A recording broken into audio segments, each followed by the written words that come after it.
And it is round 12, Pride Round in the Victorian Wheelchair Football League here at the Melbourne Sports and Aquatic Centre. A great occasion, a good attendance as well, with a series of matches to look forward to. Hello everyone, welcome along to our live coverage of today's suite of matches. And we start off with Richmond taking on Hawthorn. If you have a look at the table, the Tigers are currently on top at this point of the season as we approach round 12. They have 8 wins, 1 loss and 1 draw to their name. They stand atop the table by half a game ahead of Essendon. Hawthorn, on the other hand, they're yet to win a game this season. After 9 matches, they still remain winless with a percentage of 29.89. So an important game in that sense for them to try and get some sort of confidence going towards the back end of the season, but probably greater consequences for the Tigers as they look to solidify and consolidate that top spot. Damien Watson here with you. Great to have your company.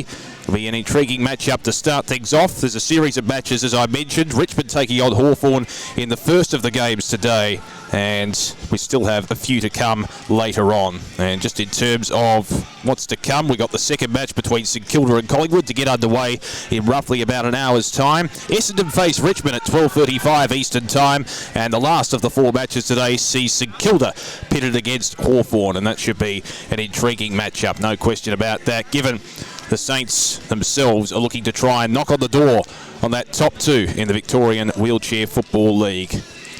So we're almost set for the first of the matches. Just in terms of the lineups, Richmond taking on Hawthorn. Got Matt Morris, Vincent Naidu, Chris Kotsanis, Bryant Parsons, Jude Anthony, Miranda Charlton, who's the vice-captain, Angelo Mavrudis, Matt Farrell, Mitch Stretton, Chris Henderson, the skipper, Christy Arulna Safarson, and Peter Ogunyemi, rounding out the Richmond team list, along with Freya Munzel and Tasha Shabwell. For Hawthorn, their lineup today: Robbie Deverill, John Seacombe, James Gliders, Jeremy O'Halloran, Gerard McCarthy, Antoinette Pavliopile, Trent Johnson, Yassin Hill, who'll be lining up straight away.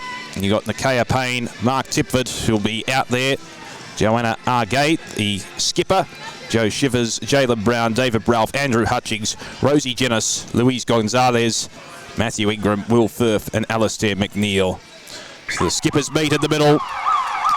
So just to give you an indication, in case you aren't aware of the rules and you're new to the Victorian Wheelchair Football League, there's 3 zones. You've got the forward zone, the centre zone, and also the defensive zone.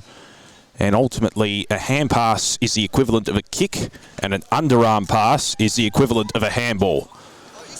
Just for those who are unaware of the rules. As the skippers shake hands respectively. Just about to get underway here. The first of 4 matches today. Richmond taking on Hawthorn. You would expect the Tigers to come in as favourites given they are top of the table, but we have seen upsets before. There's no doubt about that. And you never know what might happen. Complacency, you never know, might slip into gear. But this Tigers team is a very well-drilled outfit. There's no doubt about that. With just the 1 loss for the season. And they don't want to try and give away any momentum as far as the finals are concerned, which are coming up very, very shortly. So we're just about set. Number of players to watch as well. Just in terms of the lineup for Hawthorn, the starting lineup, they've got Gerard McCarthy out there, Fib Broadbent, Yassin Hill, Mark Tipford, Joanna Argate, who of course is the skipper, Dave Ralph and Matt Ingram, rounding up the starting lineup for the Hawks today. They're very keyed up to try and test their mettle against some of the top competitors in the Victorian Wheelchair Football League.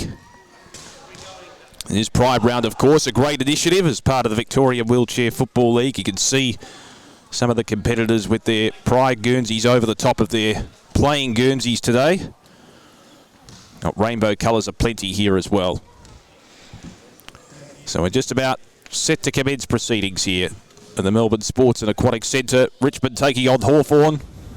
Be a good litmus test for the Hawks to see how they can compete against the competition's top dogs.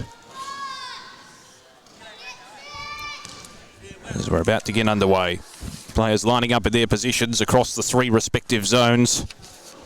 And to compete in the early stages, got Joanna Argate, the skipper for the Hawks. A spiritual leader, of course. As the attendance slowly begins to build up here. Interesting matchups as well. Vincent Naidu lining up against his respective opponents in Yassin Hill.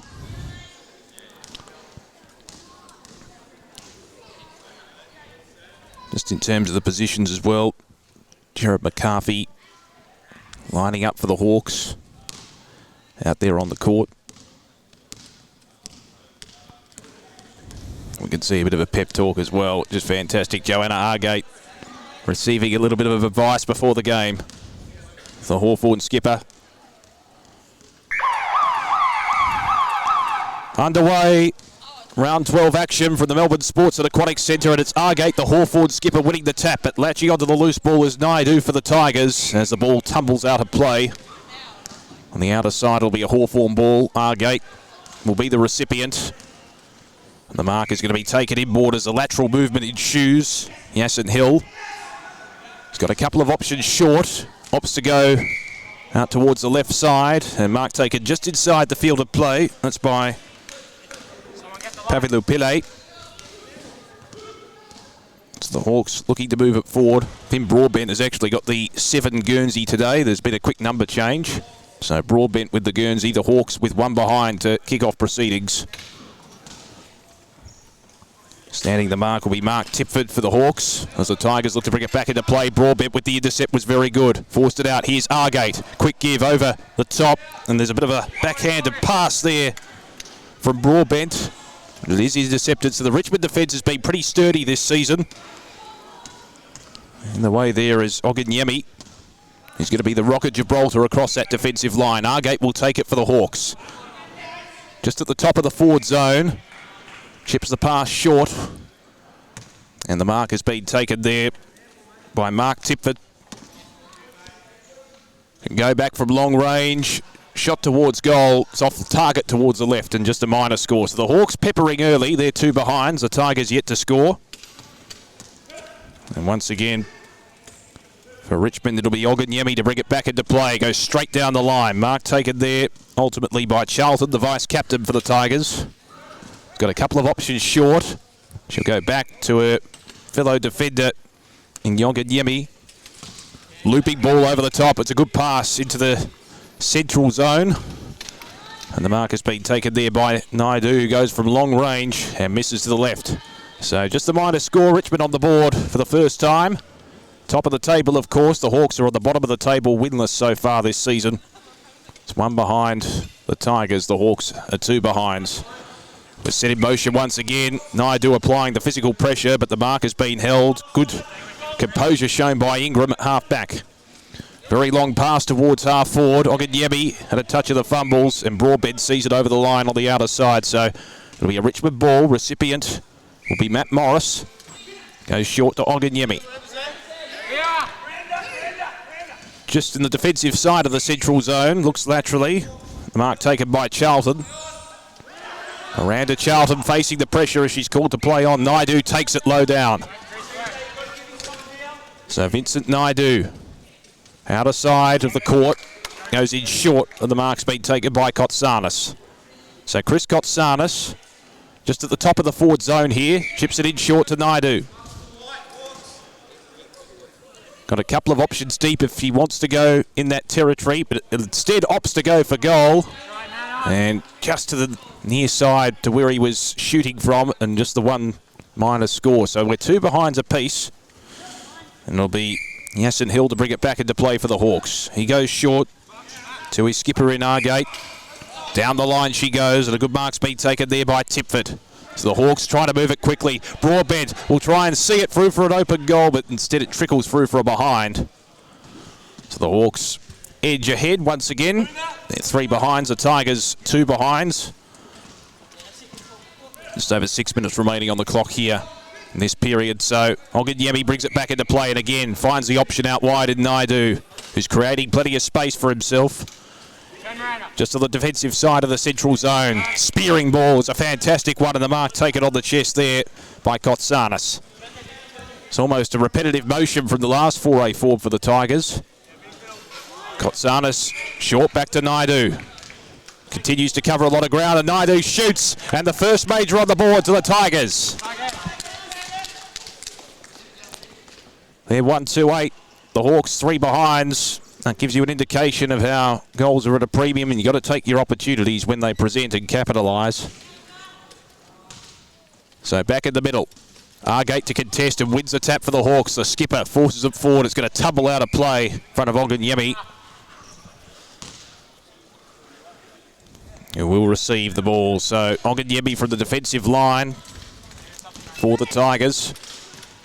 Just querying the amount of space he is allowed. Looks for Naidu. Couldn't quite take it on the full. So it'll be a Hawthorn ball just forward of the central zone here. Recipient will be Yasin Hill. So they look to transition it forward. Argate takes it, the skipper. Goes across the goal face. Good intercept applied there for the Tigers by Morris. Tumbled out of play, but it came off his hand, so it's a Hawthorn ball. Broadbent chips it in short to Argate. On a very acute angle here, she's going to look to go inboard to try and find an option. She does so. Mark's taken by Broadbent again. So Broadbent's within scoring range here. It's been lively up forward so far. Broadbent shoots for goal and puts it through. Hawks get their first major on the board and they hit the lead. So they're 1-3-9. The Tigers are 1-2-8. Good perceived pressure applied there by the Hawks. They managed to create the turnover. And again, lateral ball movement proving too strong. So back in the centre, the Hawks gaining the lead. They're yet to win a game in this season in the Victorian Wheelchair Football League. Tap one by Argate, the Hawthorn skipper. They come out to play. There's no question about that. Quick little underground pass there from Broadbent. Tumbles through. It's going to come back. And Oganyemi, I think, will be the recipient here for the Tigers. So Oganyemi from the centre. He's got a loose option out wide. Looks in that direction. Mark taken by Morris. Morris has got a congested forward zone to work with here. Quick give over the top. The mark's been taken there by Miranda Charlton.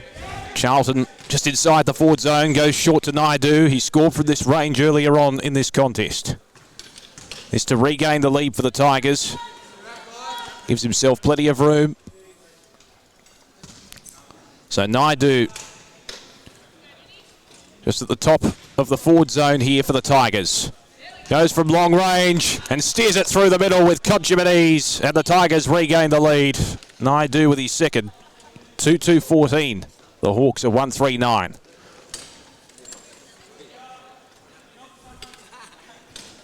So back in the middle, Tigers regaining composure and control and perhaps a bit of momentum in this game as well.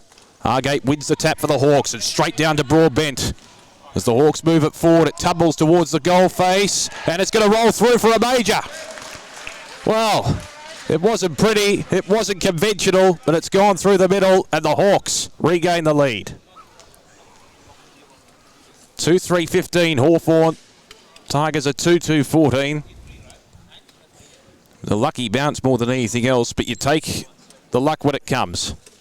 Back in the middle, Argate winning the tap. She's been dominant in the ruck so far. Quick give with the underarm pass to her teammate in Ralph.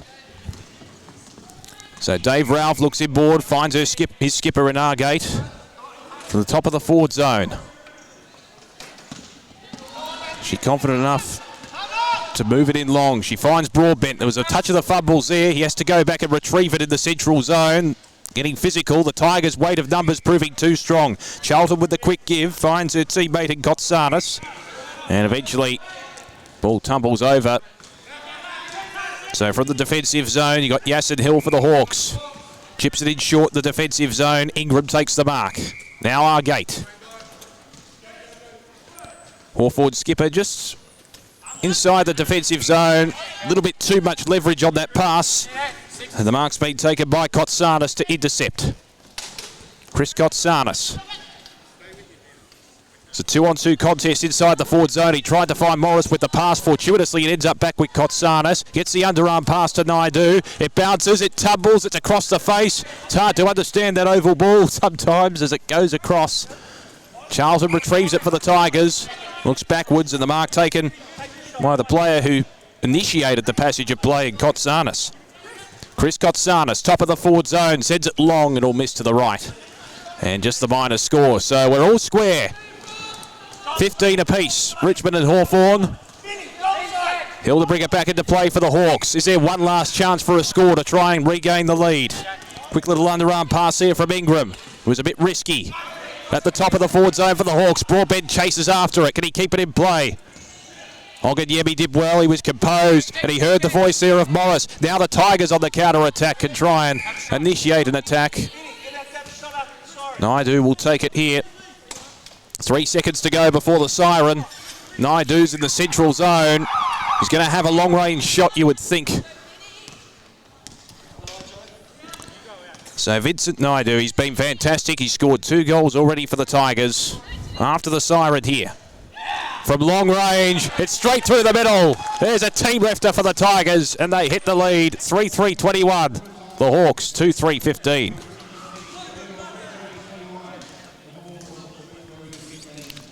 It was an entertaining contest. The Hawks certainly with plenty of endeavour in the early stages. Now, this is interesting. There's a bit of conference here between the umpires. Did Naidu go off his line? They're not going to pay the goal, so it's 2-3-15 apiece. The adjudication's been made. I think that Naidu went off his line. So it's 15 apiece on the scoreline. We're well poised in this contest. The Hawks serving it up to the top of the table, Tigers.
So the first break done and dusted. Richmond and Hawthorn locked together at 15 apiece. Tight opening term. The Hawks certainly increasing their endeavour as the quarter wore on. Naidu had a chance to give the Tigers a lead on the siren, but unfortunately went off his line. So back in the middle. Seen a couple of changes. Raul Nessafasen will contest in the ruck for the Tigers as the changes are made aplenty for both sides. The ball tumbles over the line. Certainly Chris Kotsanis was ever present, omnipresent throughout that initial stage of the match, the first 10 minutes. Quick hand pass. Well taken on the one bite there for the Hawks by Ingram. So Matt Ingram from centre field. Long hand pass over the top, and the mark has been taken there. It will be paid to Mark Tipford in the central zone for the Hawks. Tipford's got a couple of options deep if he wants to go in that direction. Tipford's got space now to work with. Gets some penetration on the shot for goal and puts it through. Hawks gain the lead. They're 3-3, Tigers 2-3, and belying the table at the moment. This result still a long way to go. The Hawks with plenty of endeavour, and that was a brilliant shot from long range from Mark Tipford. So we're set in motion once again. Arul Nessafarson competing in the ruck for the Tigers and winning the tap. It was expertly done to Matt Morris as they try and work it around the outer side. Naidu with plenty of penetration just waltzes his way through and scores for the Tigers with the quick response. Well, that was too easy in the end. A little bit lackadaisical, the Hawthorn defence. 3-3-21 apiece. Naidu scored all 3 goals for the Tigers. So back in the middle once again. Arul Nessafarson competing there, but it's the Hawks that win out on this occasion through the aid of Ingram, and now it's deep in the forward zone. Quick snap with the hand pass through the agency of David Ralph. It's just the minor score missing to the left. But the Hawks gain the lead with that score. They're 3-4. The Tigers are 3-3. Chip pass, Arul Nessafarson takes it deep in the defensive zone for the Tigers. He looks centrally through the corridor, and now the Tigers can work it forward with great initiation. Mark is going to be paid there to Mitch Stretton and Chris Henderson coming up the field. No line. Henderson chips it in short. Not the best of passes. Hawthorn flooding their defensive zone. Quick underarm give comes out through the agency there of Hill. And now they work it around the outer side, the Hawks. It's taken in the central zone by David Ralph. It's been prominent early in this particular passage. Back to Hill.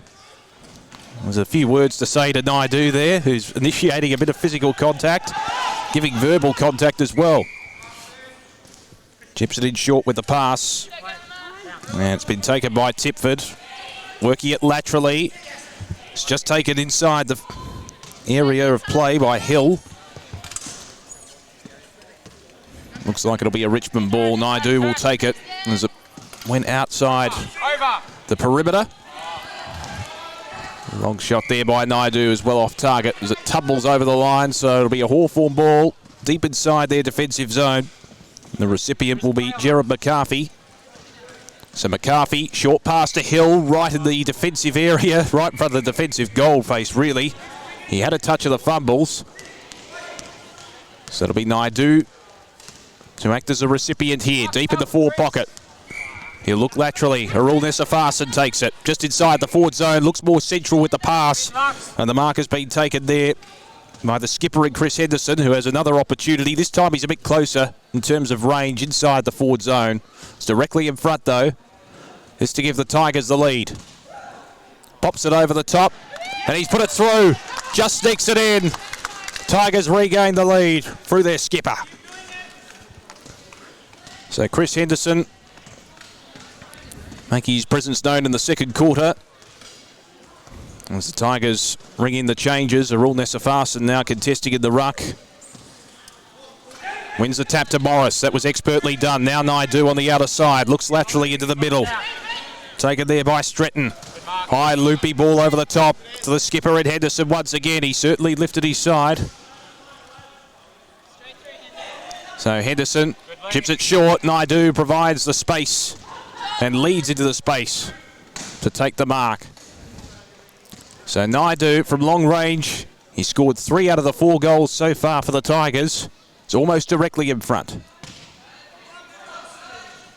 He's appealing with the umpire to see if there's any encroachment.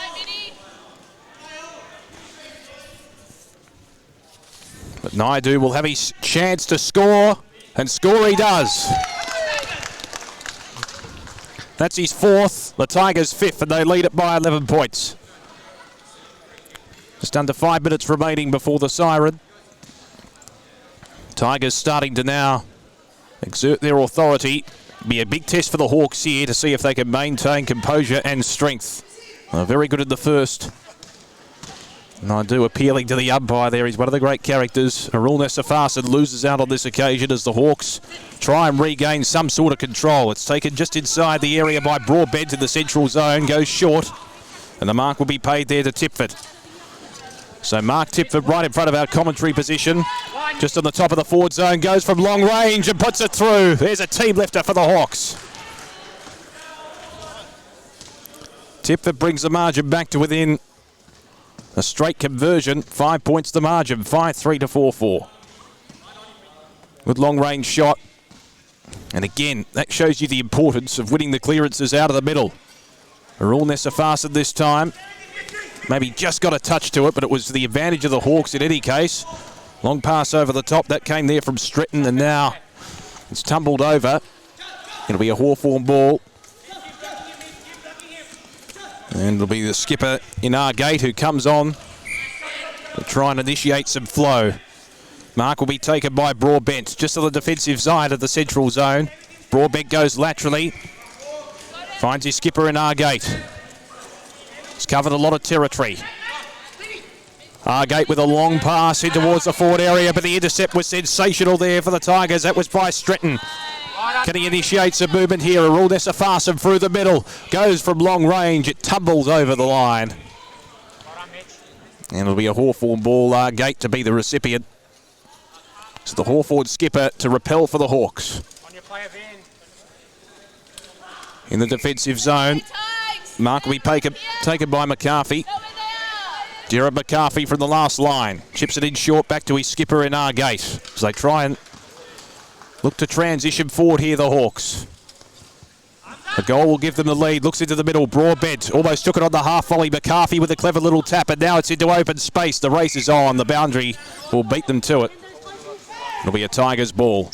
Recipient will be Henderson, the skipper. Naidu's all on his own inside the forward zone, and he takes the mark. Can he kick his fifth? Naidu from long range will go short, and Henderson takes the mark.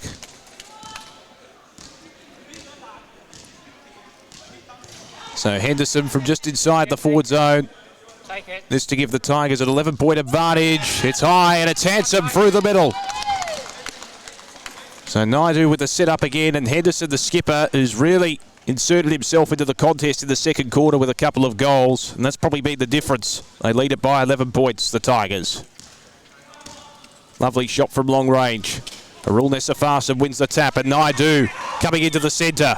Quick underground pass. Finds his teammate in Stretton. It's into open territory now. McCarthy will lead in the race for the ball.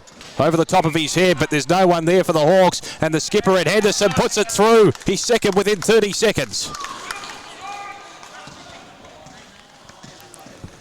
Hasn't he turned it on? 3 goals now for the skipper. Chris Henderson for the Tigers. Starting to have an impact as a barometer. And the skipper always lifts the side, there's no doubt about that. Not only from a physical point of view, but from a mental point of view as well. Back in the middle, margin now 17 points to the good of the Tigers. Arul Nessafarsam wins the tap, straight down to his teammate in Morris, and they work it around the outer side. Hawthorn defence now need to tighten up as Broadbent takes it. Just at the top of the defensive zone for the Hawks. Looks inboard laterally and finds the skipper in Argate. Argate, defensive side of the central zone for the Hawks. McCarthy with the short option. Takes it in front of Naidu. 36 seconds before the siren. The Hawks desperately need a major. Argate, the skipper, with steely determination. Long pass inside the forward zone. It was a little bit ill-directed. Morris with a little punch. The spoil. It was a fickle bounce. It favours the Hawks. Then eventually it tumbles away from Ingram, who couldn't quite take it. Bit of physicality there. The umpire will come in to provide a bit of respite. And it'll be a Hawthorn ball at the top of their forward zone. Argate, the skipper. Chips it in short. They desperately need one. You get the sense to get back into this game. Tipford takes it as the siren will sound. So Mark Tipford, a crucial shot just to ensure that the pendulum can swing the other way for the Hawks. They trail by 17 points. It's been Richmond's quarter. Tipford from long range. Just misses. So it's a 16-point margin. The Tigers 7-3-45 lead the Hawks 4-5-29. There's no doubt the Richmond skipper had a significant impact in the last 10 minutes there. Chris Henderson with 3 goals to his name. Naidu's been excellent in attack for the Hawks. Certainly had endeavour in the first period of time, but ultimately in the last 10 minutes there, faded a little bit, and that's reflected on the scoreboard. So at the break, it's the Tigers by 16 points over the Hawks in the first of our 4 matches as part of the Victorian Wheelchair Football League. Be back at the Melbourne Sports and Aquatic Centre very shortly.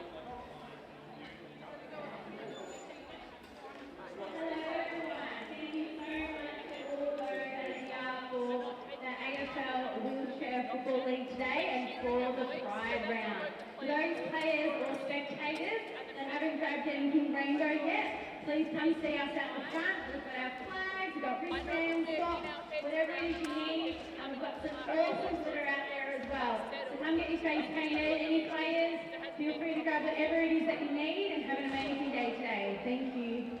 Are you coming on, Jude? You're coming on for you. We'll start off. Where's Chris? I'll start off. Just maybe 5, and then I'll come off, right?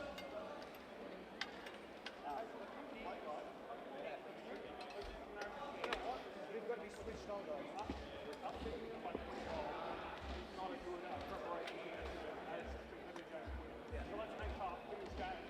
But,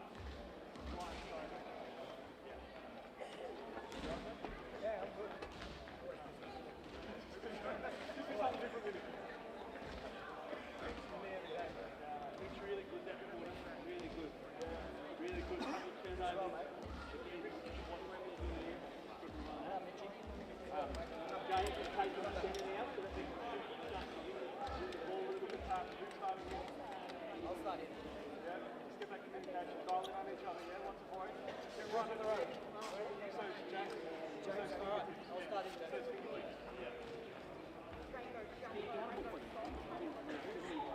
I know it's Jude, start in.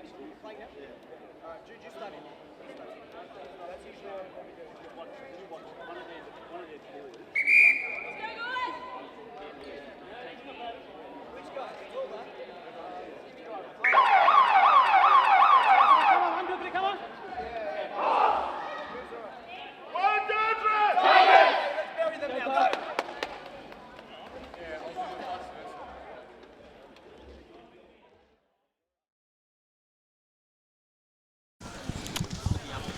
Just about to recommence here at the Melbourne Sports and Aquatic Centre. So the Tigers lead it by 16 points over the Hawks. First versus last on the table in round 12 of the Victorian Wheelchair Football League. We're back in the middle, and the Hawks skipper back in the ruck this time, Argate. So we're set in motion.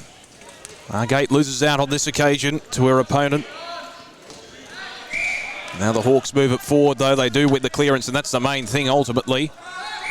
And holding the ball. Free kick paid there against Mark Tipford, who's asking the question. It'll be a Tigers ball, and the recipient will be Mitch Stretton. Stretton goes in short. Mark taken there by Anthony for the Tigers.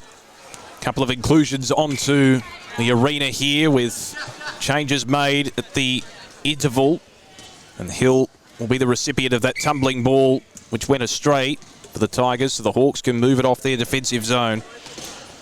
Hill looking inboard there, finds his teammate in David Ralph.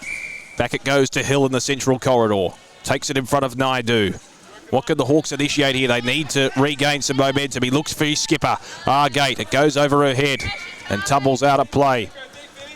So the recipient here for the Tigers will be Mitch Stretton. Had a very good second period. Chips it in short. Mark has been taken by the skipper in Chris Henderson, who goes from long range. He's not afraid to go for home, and he puts it through for yet another. That's his fourth. And the Tigers extend their lead to 22 points. It's 8-3 to 4-5. What a game Chris Henderson has played since quarter time. Back in the middle. Bit of a deft little tap there from Argate late. It's taken by Naidu. Goes with the underground shot. It tumbles, and it goes through. They're appealing for touch, but the goal umpire certainly very sure of the decision. So the Tigers now out to a 28-point advantage. They're winning it out of the middle, and that's the crucial key. Argate losing again, and Henderson with the spoils and with the goal. 2 within the space of 20 seconds for the Tigers, and Henderson with probably his second within the space of a minute. Margin now out to 34 points, and the Tigers are looking to put their foot on the throat now. Back in the middle once again. This time Argate wins the tap, but again Richmond winning the clearances. Henderson will receive again at the top of the forward zone. He's been a great pillar, the skipper. Henderson's got a couple of short options. He looks to utilise one of them in the end. And the mark's been taken by a man who was very good in the first period, Kotsanis. Kotsanis at the top of the forward zone. Can he join the scoring party? Yes, he can. Tigers out to a 40-point lead within the blink of an eye. They've kicked probably they've certainly registered probably 4 goals within the space of a couple of minutes.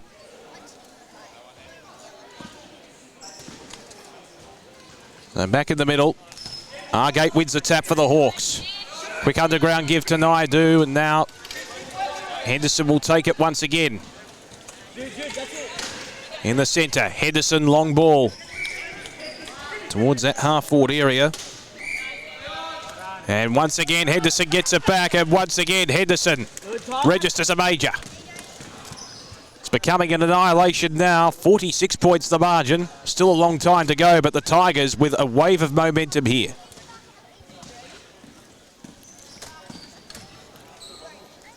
Just continually winning it out of the centre. Argate is winning the taps, but the clearances are going the Tigers' way, and that man's been integral. Henderson with a long ball finds Kotsanis. Kotsanis just inside the forward zone. Long range shot. He puts it through. It's an annihilation at this point. 52 points the margin.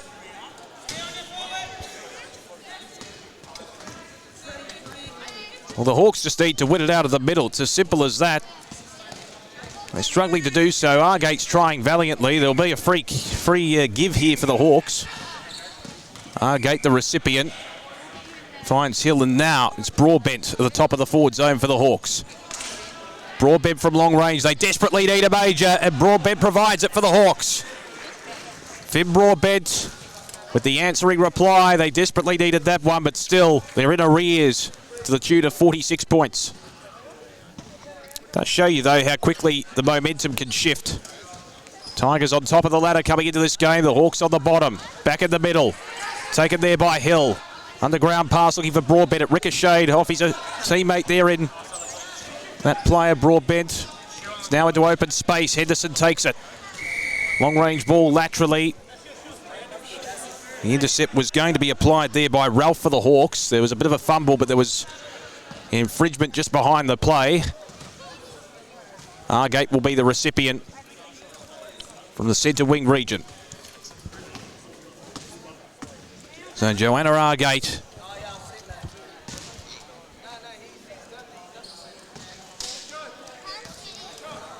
got a couple of options deep. Tigers have been very resolute in defence so far. Long lateral ball, a fumble there by Hill could be costly. Quick underground pass to Henderson, who slams it into the woodwork. He received it from Kotsanis there. Henderson had the open goal face in front of him. Just couldn't quite sneak it through. So Ralph to be the recipient in the defensive pocket for the Hawks. He could go back to Hill. He does just that on the last line. Hill's got Argate short if he wants to go in that direction, but he opts to go a little bit longer here. Henderson with a very good intercept. And the smother. Eventually it'll tumble out of play. Well, just exerting his authority, the Richmond skipper at the moment. Now the Hawthorn skipper with possession. Argate from the last line. Long range ball towards the central zone, but again the intercept, and Henderson can go for home and put another on the board.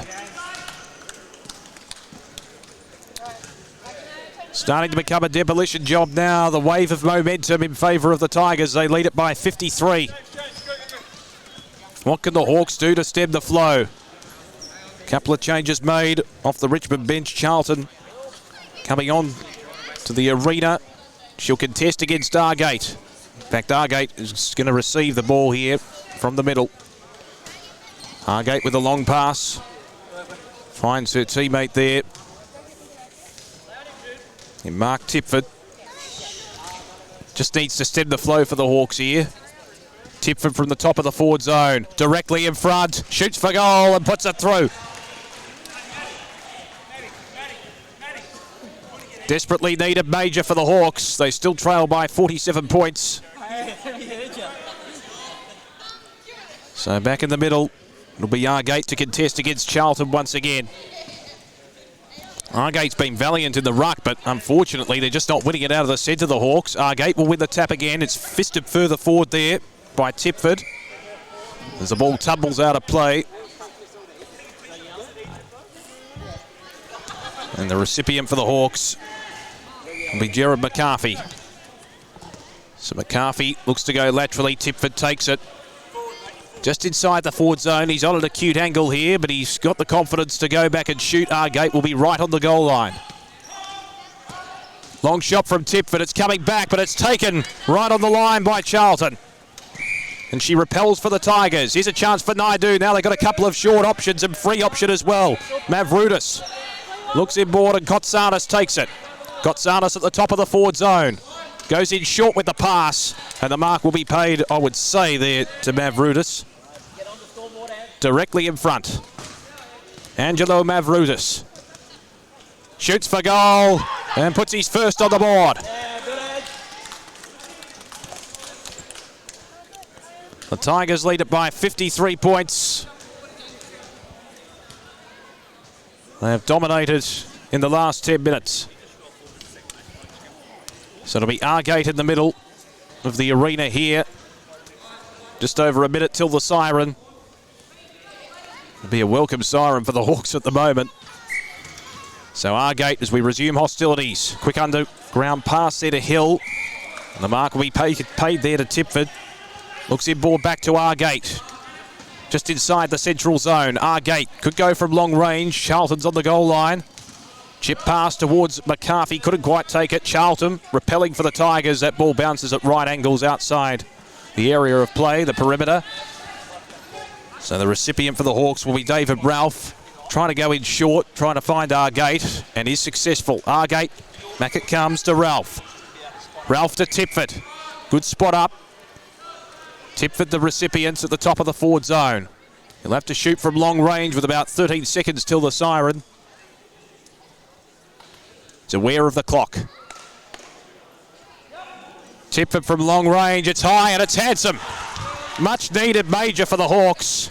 It's still a 10-minute period to savour for the Tigers, though. They lead it by 47 points. They've doubled the Hawks' score. And ultimately, it's going to be hard to lose from here from a Richmond point of view. That was a sensational 10-minute period where they just bursted through, scored a number of majors. Chris Henderson was fantastic, the skipper, initiated plenty of attacks and was that linkage player at the top of the forward zone.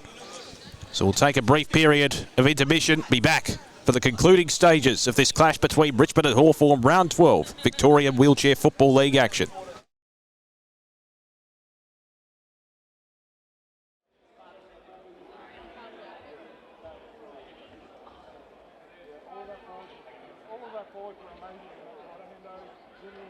Chris K, Angie's come on.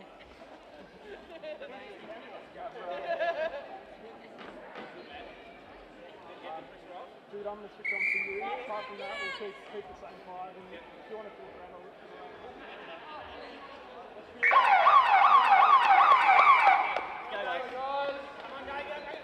around. Sorry, pardon me.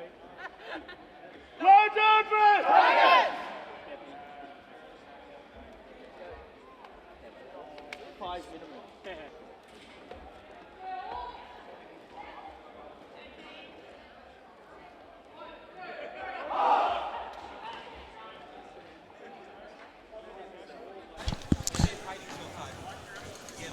So the start of the final period here, about to get underway. Richmond lead it by 47 points. They careered away in that third period.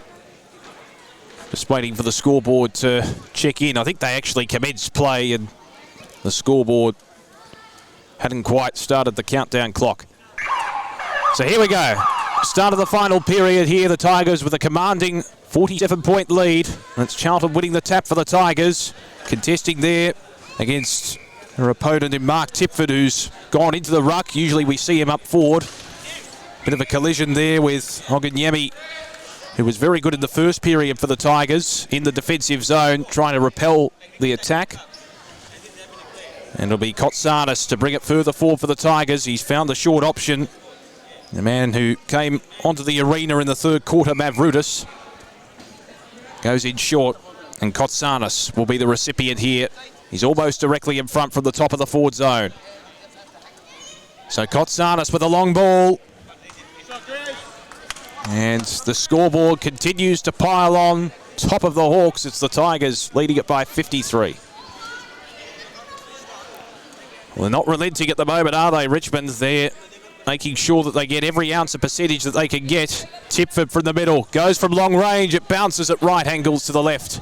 And just the minor score. There's no forward option, maybe a lack of communication there between he and Hill. So it'll be Oganyemi to bring it back into play for Richmond. Goes straight down the line, a good pass. Hits his teammate on the chest in Mavroudis. Mavroudis will receive it back and will shoot for home and puts it through. Some fresh play from Mavroudis. Came onto the arena in the third quarter, asserting his authority on the game. So the margin now out to 59 points. Tipford for the recipient. Area in the middle. Goes in short and finds Hill. So Hill from the top of the forward zone. Goes from long range. It sails through for a behind. Just the minor score. Hill appealing to the umpire. They're going to confer here. The field umpire had a different view potentially. And I think a goal has been paid to the Hawks. So the field umpire has overruled the goal umpire. The margin back to 53. So back in the middle of the arena, Tipford to be the recipient once again. Will he go from long range or will he try and find Hill in a one-on-one? He goes short laterally. And the mark will be paid there for the Hawks. Matty Ingram goes out wide. Hill will receive just inside the forward zone. So will Hill go from long range? There's no one providing a lead, so Hill decides to go it alone, and he puts it through. The Hawks get two within a minute. Margin back to 47 points. 7.5 minutes remaining here at the Melbourne Sports and Aquatic Centre. So back in the middle. Tipford to contest against Charlton, the vice-captain for Richmond. Was very good in that third quarter. Charlton maybe just slightly won that tap. Mavroudis going back to go forwards. Matt Morris takes it in the middle of the arena. In the central zone, short. Back to Mavroudis, who he combined with initially. Mavroudis chips it in short with the hand pass, and Kotsanis will take the mark. Kotsanis just inside the forward zone. Long range shot, just wide of the mark to the left, and a minor score. So the Tigers up now by in excess of 8 goals. It'll be McCarthy to bring it back into play for the Hawks. Goes straight down the line, looking for Hill. Not the cleanest of passes. The ball eluded him, and it'll be a Richmond ball to be taken by Oganyemi. Was very good in the first quarter as a defender. Oganyemi from the central zone. Looping pass over the top. It was well weighted and finds Mavroudis. Mavroudis inboard. And the shot there from Kotsanis continues to add to the scoreboard for the Tigers. They lead it by 9 goals at this point. Couple of changes brought in. Tisha Shabwell comes on to contest in the ruck against Tipford. Just under 6 minutes remaining. So the Hawks making a few changes as well, with Broadbent going into the middle to try and provide some sort of drive out of that area. The Tigers have dominated that area for much of the contest. Hill's got it right in front of our broadcast position. So Yasin Hill from the pocket. Tries to open up the angle and misses to the right. Minor score. So the margin now 53 points in favour of the Tigers. Be looking to enjoy the spoils here and maintain their spot on top of the table. Long ball through the corridor and Hill takes it in the middle. Hill looks to Broadbent in the pocket. Broadbent takes it uncontested. So Broadbent from a 45-degree angle. Well-weighted ball, but it's drifted to the right. And only a minor score once again. So they're peppering the Hawks. They're just not converting at the moment. Margin 52 points. It'll be Mitch Stretton to bring it back into play for the Tigers. Goes in short, finds Shabwell in the defensive zone. Shadwell's got a couple of short options. Goes back from whence it came, really, when it comes to the teammates in line for that passage of play. Mitch Stretton goes short, finds Morris in the central zone. Morris has got a couple of options short. One of those is Mavroudis, who takes it on the lead. Good lead up in space, and Kotsanis now takes it inside the forward zone. So good transition there from the Tigers. They link up well. Now, the umpire has blown the whistle here. McCarthy just receiving a bit of medical attention in the abdomen area. He'll have to come off.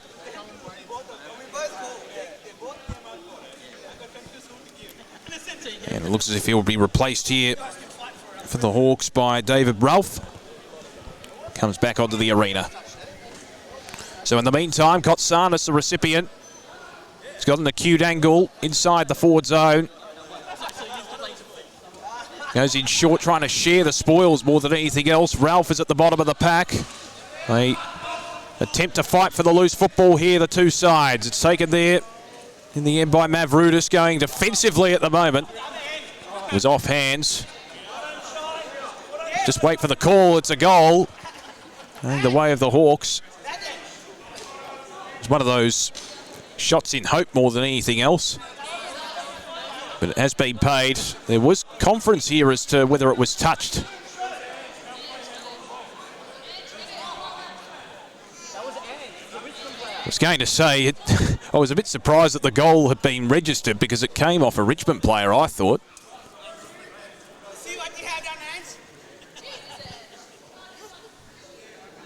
It was one of those situations where it was just a pass into open space to try and repel out of the contested area because the ball was in dispute and there was no one forward of the play for the Hawks. So I think that came off hands.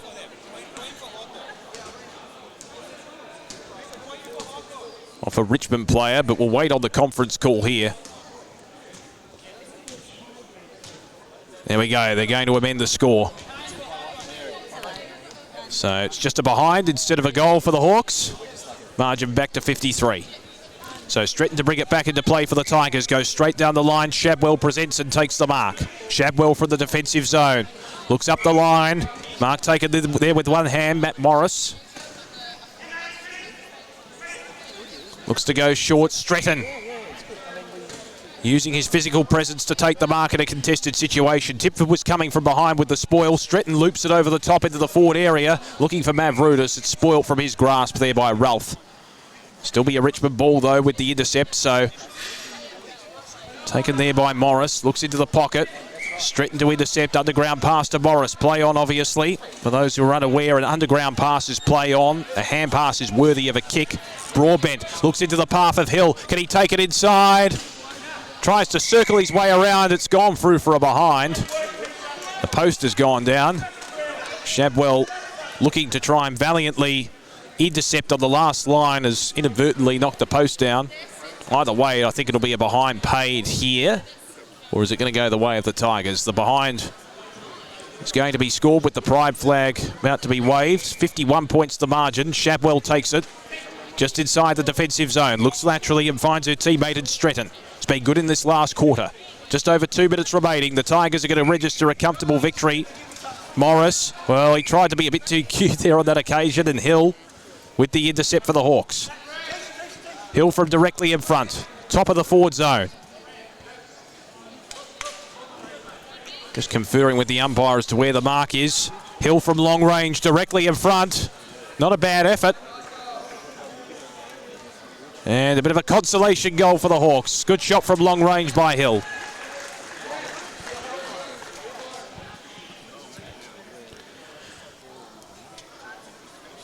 So the margin now at this point, academic as far as Richmond are concerned, is currently at 44 points. So Shadwell will contest against Tipford here in the middle. Won by the former. Shadwell follows up her own tap, looking there for Mavroudis. The pass was a little bit too crude, but Shadwell, with good work rate, follows up her own footy. Hand pass over the back. Ralph with the intercept. Eventually it's flung clear into the middle. Getting there first will be Stretton for the Hawks. Good intercept from Broadbent to try and ricochet that ball over the line. With a minute remaining, we'll have a Hawthorn ball. Broadbent with The spoils, goes long inside the forward zone, and Hill takes the mark. So Hill from a 45-degree angle to try and gain some respectability on this scoreboard for the Hawks. Goes from long range and puts it through for his second within the space of a minute. Consolation goal for the Hawks, under 40 seconds remaining. Margin 38 points. Tigers with an irresistible third quarter after a pretty even first half. Probably serving as the difference at this point. So back in the middle. Shapwell wins the tap. Ricocheted there off the hands of Tipford. Mavroudis with a quick pass. Finds Kotsanis. Top of the forward zone directly in front. Kotsanis back to Mavroudis, who's in open territory, and he can just allow the clock to wind down as he has a shot on the cusp of the final siren. Take his allotted time. So Angelo Mavroudis on the siren. Completes the day for the Tigers, completes the match in which they have won comfortably over Hawthorn. The final margin in the end, 44 points, 119 to 75.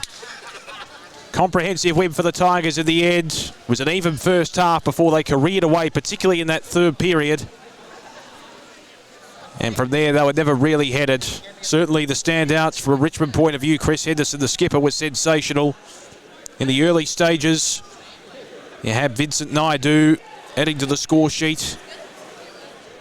Mitch Stretton was good in the latter stages. Oganyemi in defence was a valid contributor as well. Mavroudis and Kotsanis contributing late in the piece. So the final score in the first of 4 matches today in round 12 action of the Victorian Wheelchair Football League Pride Round, of course. Richmond, as expected, top of the table. Comfortable winners over the winless Hawks, 119 to 75. We'll be back with game number 2 very shortly.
Check of tanks, so if they go on.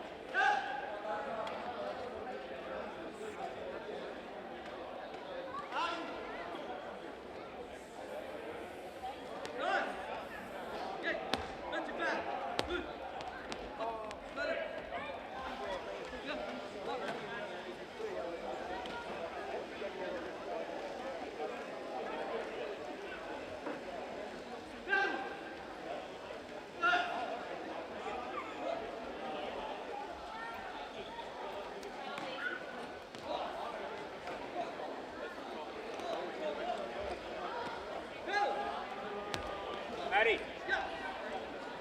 Good off Tigers.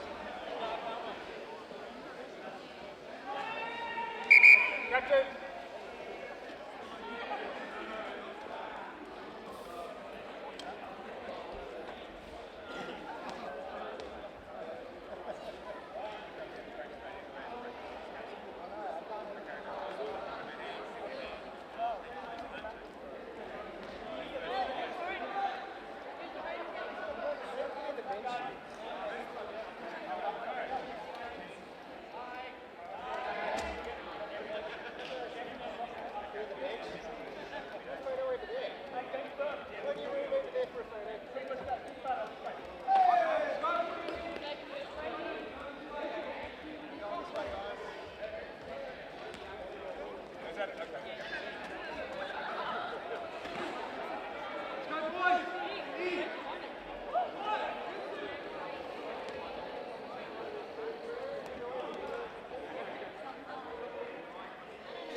Welcome back to our live coverage from the Melbourne Sports and Aquatic Centre. Damien Watson with you. It's game number 2 out of 4 today as part of Pride Round, round number 12 in the Victoria Wheelchair Football League. Richmond claiming a comfortable win over Hawthorn in game number 1, but this is an intriguing contest between Collingwood and St Kilda coming up in game number 2. The Saints currently third on the table. They've played one less match compared to the Pies, who are below them at the moment. The Saints do have the clear advantage when it comes to win-loss ratio with 5 wins and 4 losses. Collingwood have had 2 wins and a draw out of their 10 games this season. I'm joined in commentary now by the CEO of Disability Sport and Recreation, Richard Amon. Good to have you on board, Richard. Thanks, Damien. Great to be here.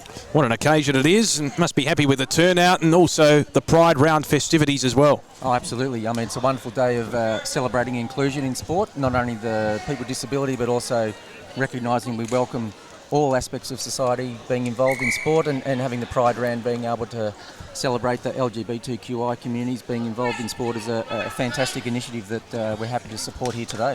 Absolutely. Now, my understanding is this is the 6th year that this competition has been in vogue effectively. It's hard to believe, isn't it, that time has gone by? Well, that's right. I mean, this competition, as far as the Victorian Wheelchair Football League, that's probably been around for 4 or 5 years, but initially we started the sport in conjunction with Disability Sport Australia back in 2016 with a few teams that were playing regularly. We had a Victorian team before we even had a local competition, but now to have the involvement of 5 AFL clubs, the Development League, and today we're having there's a junior wheelchair program that's being run as well. So the whole system's in place now to really support the development of the sport. People from all ages as well, different backgrounds I noticed too. That's the great thing about this sort of sport, this sort of initiative. So we're underway.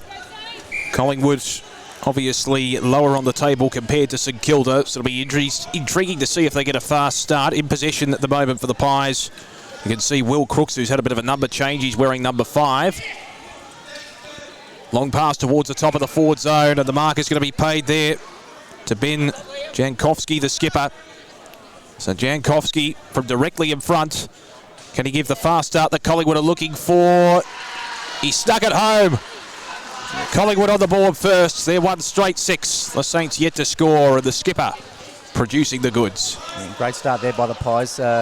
Keeping in mind last year's premiers, Collingwood, they're looking to continue that run. So a wonderful start to the game. Well done, Ben Jankowski. It was a fantastic win as well, an emotion-charged win in that premiership as well last season. Bit of physicality in the middle. Coming through is Crooks again. That one goes astray across the face of the goal. Yeah, lovely attack on the ball there by Crooks. That's the thing, you want that sort of determination. So St Kilda haven't had much possession thus far. The recipient here looks to be Patrick McKay for the Saints. Inside the defensive zone, McKay goes long down through the corridor on the bounce. It's going to be well taken, but the looping pass is intercepted once again by Crooks, who's been omnipresent early for the Magpies. Absolutely. He's only a fairly recent addition to the team, so it looks like a wonderful addition to the Pies. Nice pass there to Riley, one of the leading goal scorers in the competition. Riley Fitzgerald from long range. Oh, yes. Sneaks it home once again, and the Pies off to a fast start. They're 2 straight already. Oh, off to a flyer, yeah. And St Kilda will be thinking what's going on, because they would have expected to be a bit more competitive at this stage, but it's a long game of football, as we'll find out in the next period of time, but the Pies making a wonderful start to the game. Well, that was evidenced in game 1. The Hawks were very competitive in the first half. They just ran out of stamina, and the Tigers, who were on top of the table, showed their true class. Good tap one there for the Magpies by Hughes as they work it forward. So Judd Hughes from directly in front. Goes short. Goes for the pass laterally to Arnold Raisin, the vice-captain.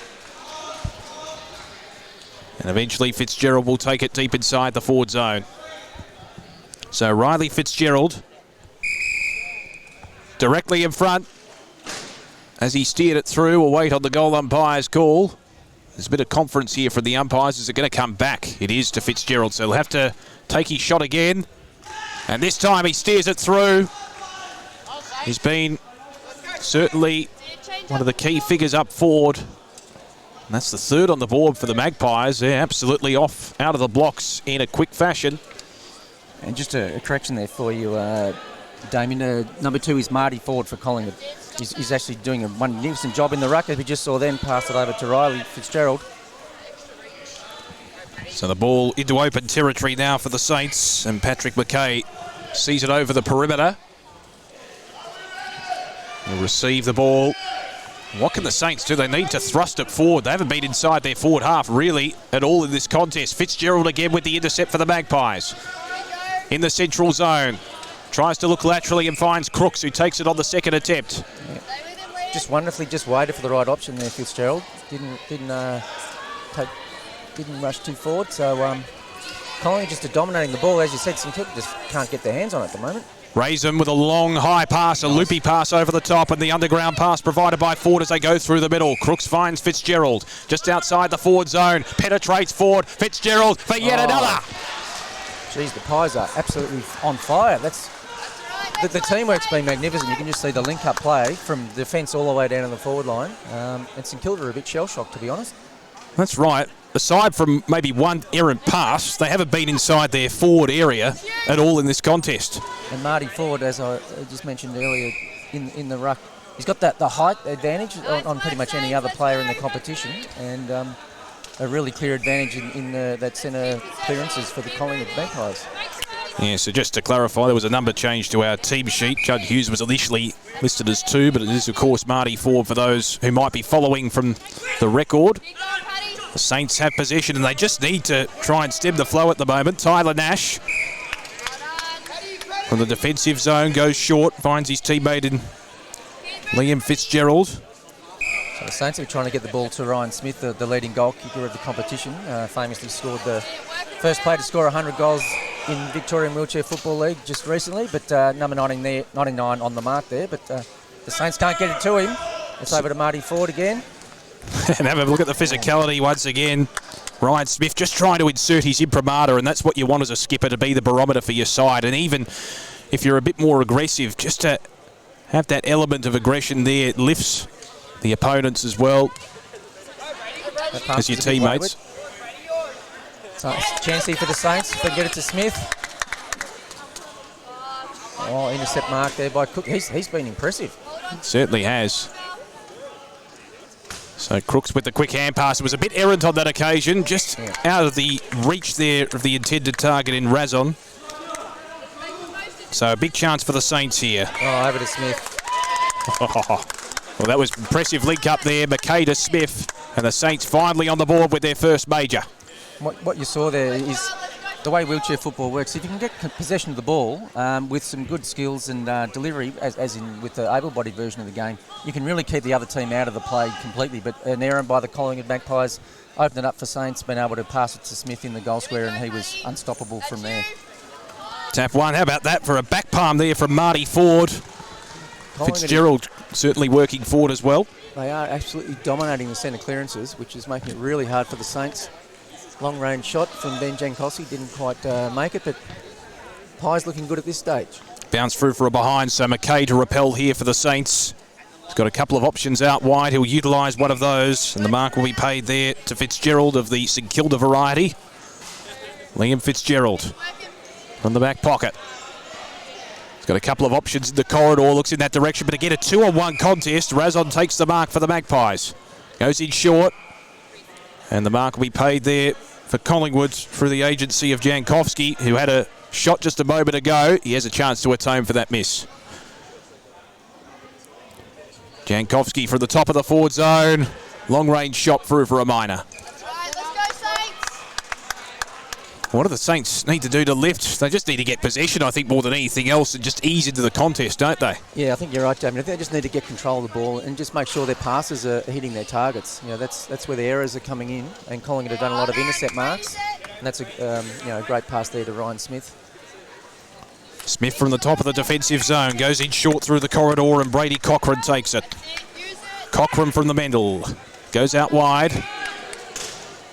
And again, Ryan Smith working his way up the perimeter. So it's Fitzgerald with the ball. Smith's looking through. Yeah, nice pass there. Yeah, he's trying to lead up the perimeter as Smith. Just can't quite find enough room. You can see three Collingwood defenders on top of him. Yeah, I know he's the big danger.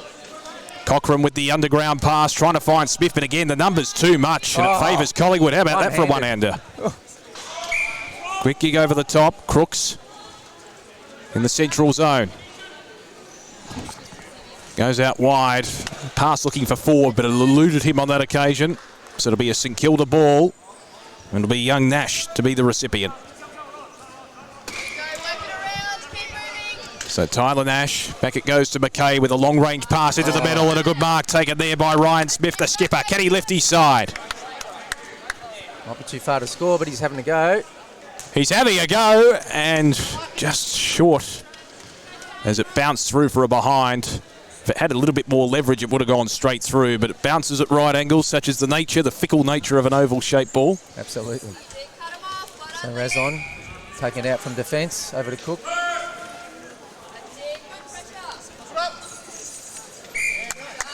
Wasn't able to control the ball. So that's an example of what I mentioned earlier. You can hit your passes, you can keep control of the ball if you can make sure that the passes hit their targets.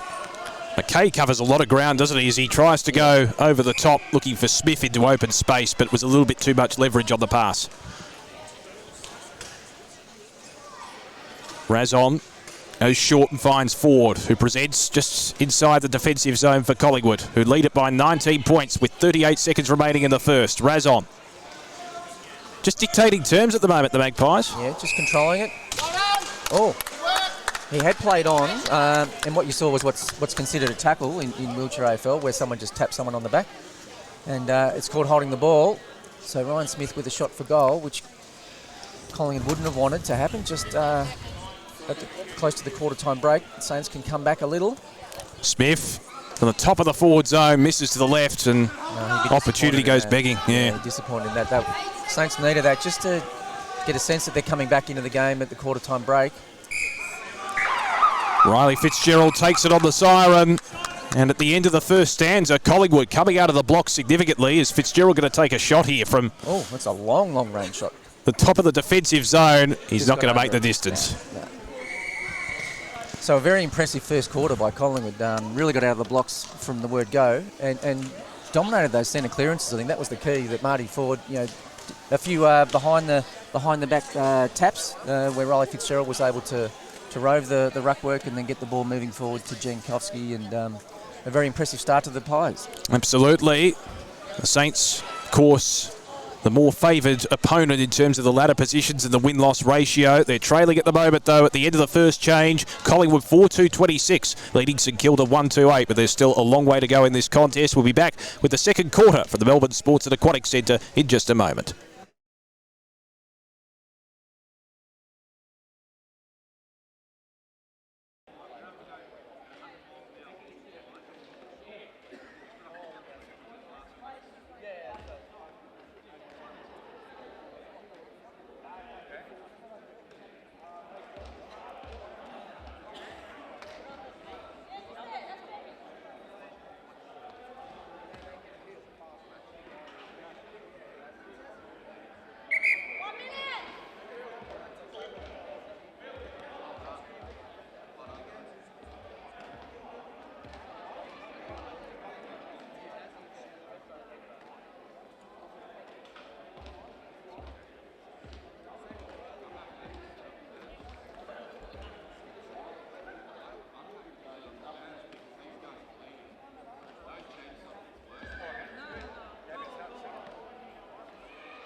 just about to get set for the second quarter for the Melbourne Sports and Aquatic Centre. Game 2 as part of the suite of 4 matches as the formation of Pride Round continues. Round 12 of the Victorian Wheelchair Football League. Pies out of the blocks in this one, leading by 3 straight majors over St Kilda, 4-2 to 1-2. Get underway in the second term, and Smith certainly trying to exert his presence on the contest in the middle for the Saints. Usually we see him in the forward area. And in possession now is Cochrane. Goes towards Nash, who takes it just inside the central zone. So Tyler Nash. In fact, it's going to come back by the looks of it. It's going back to Cochrane. Top of the forward zone. Looks short for Smith. Didn't have enough leverage on that pass. As a consequence, Razon will latch onto the loose footy for Collingwood. And now they work it out around the outer side. Riley Fitzgerald looks centrally. And the mark will be paid there to the skipper and Jankowski. So Owens has come on for Collingwood after the quarter-time break. Yep. Made a few changes. Fitzgerald into open territory. Well, that was probably too easy on the transition. And it'll be Ford to take it. Back to Fitzgerald. Open goal. Too easy for the Pies. Folks might have noticed there, Damien, so Marty Ford took the mark, but because he's the follower, or the ruckman, they're not allowed to score. So they need to get the ball to one of the 2 forwards to be able to score. So that would have explained why he took the mark in the goal square and wasn't able to turn around and have a shot. Well, it might be an opportune time for those who are just tuning in, who are unaware maybe of the rules, to just go through the basics. Yeah, just quickly, each team's got 5 players on the court, 2 forwards, 2 defenders and a centre or a follower, and they're marked by the wristbands, the colours of the wristbands. The forwards are yellow, the defenders are red, and it looks like today we got the rainbow colours for the centre players. So here Ben Jankowski having a shot at goal, wearing the yellow wristband, so he's a forward, so he can score. Skipper, of course. And from long range, he puts another on the board for the Pies, and they're careering away at the moment. They lead by 5 goals. Certainly are, and also to keep in mind for the people who are watching for the first time that the players have a classification depending on their level of disability, and there's a certain number of points that are allowed on the field at a certain time. So the coaches have to weigh up their mix of players on the court to ensure they stick within those guidelines. Tap was won by Ford. The Saints trying to latch onto it through the agency of Liam Fitzgerald, the vice-captain. There was a bit of a ricochet there. The umpires made a call which, according to some of the Saints players, is a bit controversial. Jankowski to take it. So again, another rule there. The last player who touches the ball when it goes out of bounds goes to the other team. Fumble from Fitzgerald, but manages to regain it inside the perimeter. Tries to work it laterally, but unfortunately for him, the pass eluded Owens on that occasion, so it'll be Smith to be the recipient for the Saints. Ryan Smith. Just give us an indication of how integral he is to the Saints lineup, because he seems like a great on-court leader, as that one is not going to be paid. Well, he's a critical part of the team. He's, as I said earlier, he's the first player ever to score 100 goals in a season, earlier part of it. So he's been an integral member of the Victorian team over recent years, and certainly a player who works really hard in his game, and been great to see his development over the years. So it's going to come back. It'll be a defensive clearance here for Collingwood. Arnold Razon, the vice-captain. Bring it back into play for the Pies. Chips it in short with the pass and finds Brian Owens, who's starting to exert his presence on the contest in this second period. Yeah, quite an experienced lineup with the Collingwood Magpies at the moment. Saints have got a couple of younger players here today, which is good to see more players getting introduced into the sport. Nice pick up from Smith there. Tumbles through for a minor. He's trying to go for the pass there to Nash, but just eluded him. But the Saints have a second chance to clear from their defensive zone. So it'll be young Nash to bring it back into play for the Saints. Goes in short, finds Smith. Been the rock of Gibraltar for the Saints so far. That pass eluded the intended target, but it's taken on the bounce there by McKay. Now the ball in dispute in the middle. Fitzgerald with the one-handed pickup. He's been pretty good at that so far. Jankowski had a touch of the fumbles. Nash trying to capitalise and wins the footy. Good hard footy one. Smith loops it over the top. Finds Cochrane. Brady Cochrane inside the forward zone. They lose possession once again, the Saints, and now the Pies are away on the fast break through Fitzgerald. Loops it over the top. Ford takes it. Just in the centre of the court. Good intercept from Razon earlier that started that whole transition to the Collingwood team. Speak of the devil, he takes it in the middle. Back it comes to Ford. Just inside the central zone, we'll look for the pass, and Jankowski takes it the skipper. Fitzgerald's trying to make a space for himself to make a lead. He's been double teamed, finding it hard to get clear, but Jankowski looks like he's going to have a shot himself. Probably capable from here. It is an acute angle. From long range, Jankowski for goal. And he puts it through the middle. Well, this is getting dangerous for the Saints now. A 6-goal margin. You get the sense that they need to get some drive out of the middle. Yeah, so Smith's in the middle now. So the height's reasonably similar with Ford. But Ford has been dominating these clearances most of the day. And again, that behind the contest tap that's gone to Fitzgerald. Good intercept though, winning the contested ball. Patrick McKay. What can the Saints muster here? It's going to be rushed through in the end. Through the agency of Crooks, who was very good in that first quarter.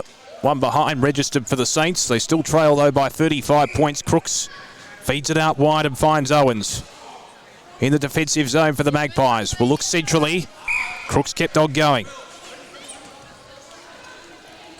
Crooks in the centre of the court. He's got a couple of options short. One of them's Fitzgerald, who takes it on the second attempt. Did he take it inside the perimeter? Yes, he did, according to the umpire. Fitzgerald's got the loose player at the top of the forward zone. And, of course, is Ford. And that one latching off hands for a goal. Well, no one came to Ford there. He was clear for a long time because the Saints were wanting to double team Jankowski to prevent him from making a lead, but that just left the ball open for Fitzgerald to take the handball and on the run, score another goal for the Pies. Fitzgerald continuing to amass a very good total for the Magpies. Can the Saints win it out of the middle? They can on this occasion. Nash receiving there from Smith. So it'll be Tyler Nash from the middle of the court. Short option in Smith. They work well in tandem, those two. Smith has got a couple of options at the top of the forward zone. Didn't have enough leverage on that pass, though. He was looking for the intended target there in McKay. Now the contested ball to be won. Fitzgerald loops it over the top over his head, but to no avail because it's straight into the arms of Smith. So Smith with a long-range pass. It'll be a fickle bounce. McKay will see it over the perimeter line. And it'll be a Collingwood ball. The recipient, of course, to be Brian Owens, who's been good in this second quarter. Yeah, it's been a good change at quarter time. The Pies have continued their good play in the first quarter. And as you see, 50-9, quite a dominant lead at this stage of the game. Crooks goes short to Fitzgerald. They'll work it through the corridor here. Fitzgerald. Back it comes to Owens, who kept on going. Owens has got a couple of options at the top of the forward zone. One of them's Jankowski, his skipper, who takes it on the chest. Timed the lead beautifully, Jankowski, and Owens did the right play, just taking his time until the lead presented itself. And once that happens and you're accurate with your passing, it's very hard to defend. Ben Jankowski from the top of the forward zone, almost directly in front, steers it through. The Pies are dominating at the moment. Well, it's an impressive performance by Collingwood today. It's leading up into the finals in a couple of weeks. They could be one of the danger teams as we head into the final series in a couple of rounds. Just give us an indication for those who are unaware, the emotion-charged story of their premiership, the fact that they are the reigning premiers. Oh, last year was one of those moments of great emotion. Their inspirational captain coach was involved, unfortunately, in battling cancer.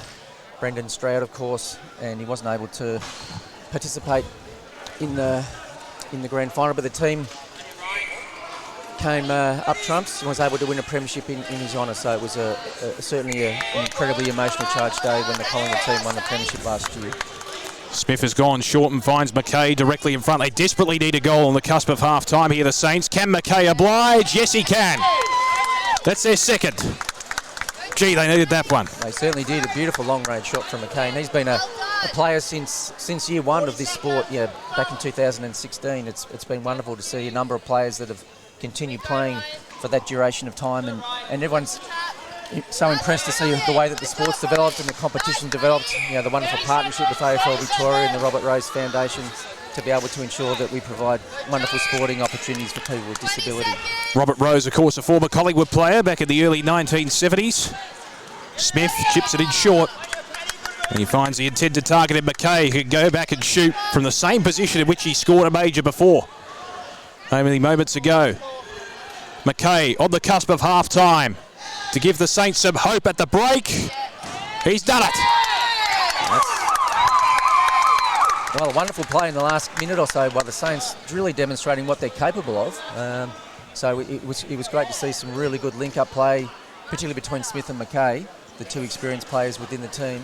And the Saints aren't gone. There's still a chance for them to come back in the second half of this game here at the Melbourne Sport and Aquatic Centre. 35 points the margin at the major break in favour of Collingwood, 56-21 over the Saints, who are probably favourites coming into this contest. And you're right, though, the last few minutes of that second quarter certainly did distill a little bit of Collingwood's momentum and favoured the Saints somewhat in terms of dictating the terms of the play, and that could be a good little litmus test for them, and certainly something to build off as a foundation coming into the third quarter. That's right. It's what we find is a team can get a run on in this sport of wheelchair AFL. As I said earlier, if they can win the centre clearances and then be able to pass the ball accurately to their teammates and get the ball moving up and down the court, it's very hard to defend if you're accurate with your passing and you time the leads moving forward.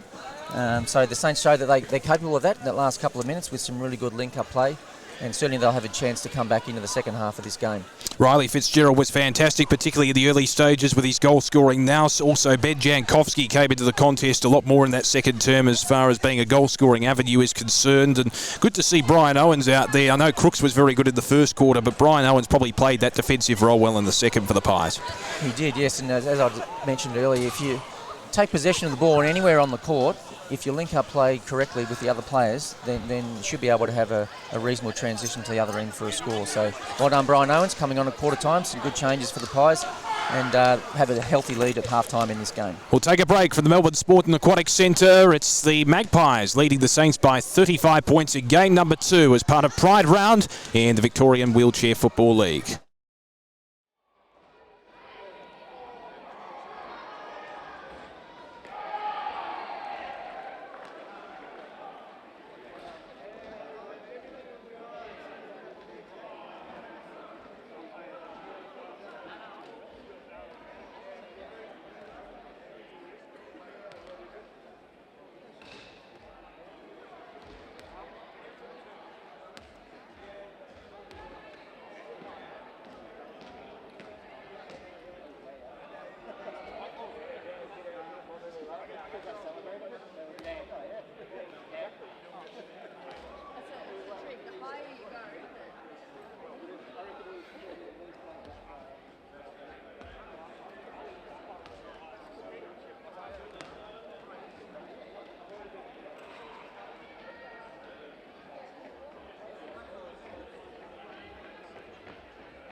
Just about to commence the second half of this clash between Collingwood and St Kilda, and the Pies lead it by 35 points at the major break, and they certainly have dictated terms so far in this contest. Damien Watson in commentary, joined by the CEO of Disability Sport and Recreation, Richard Amon. So we're about to get underway.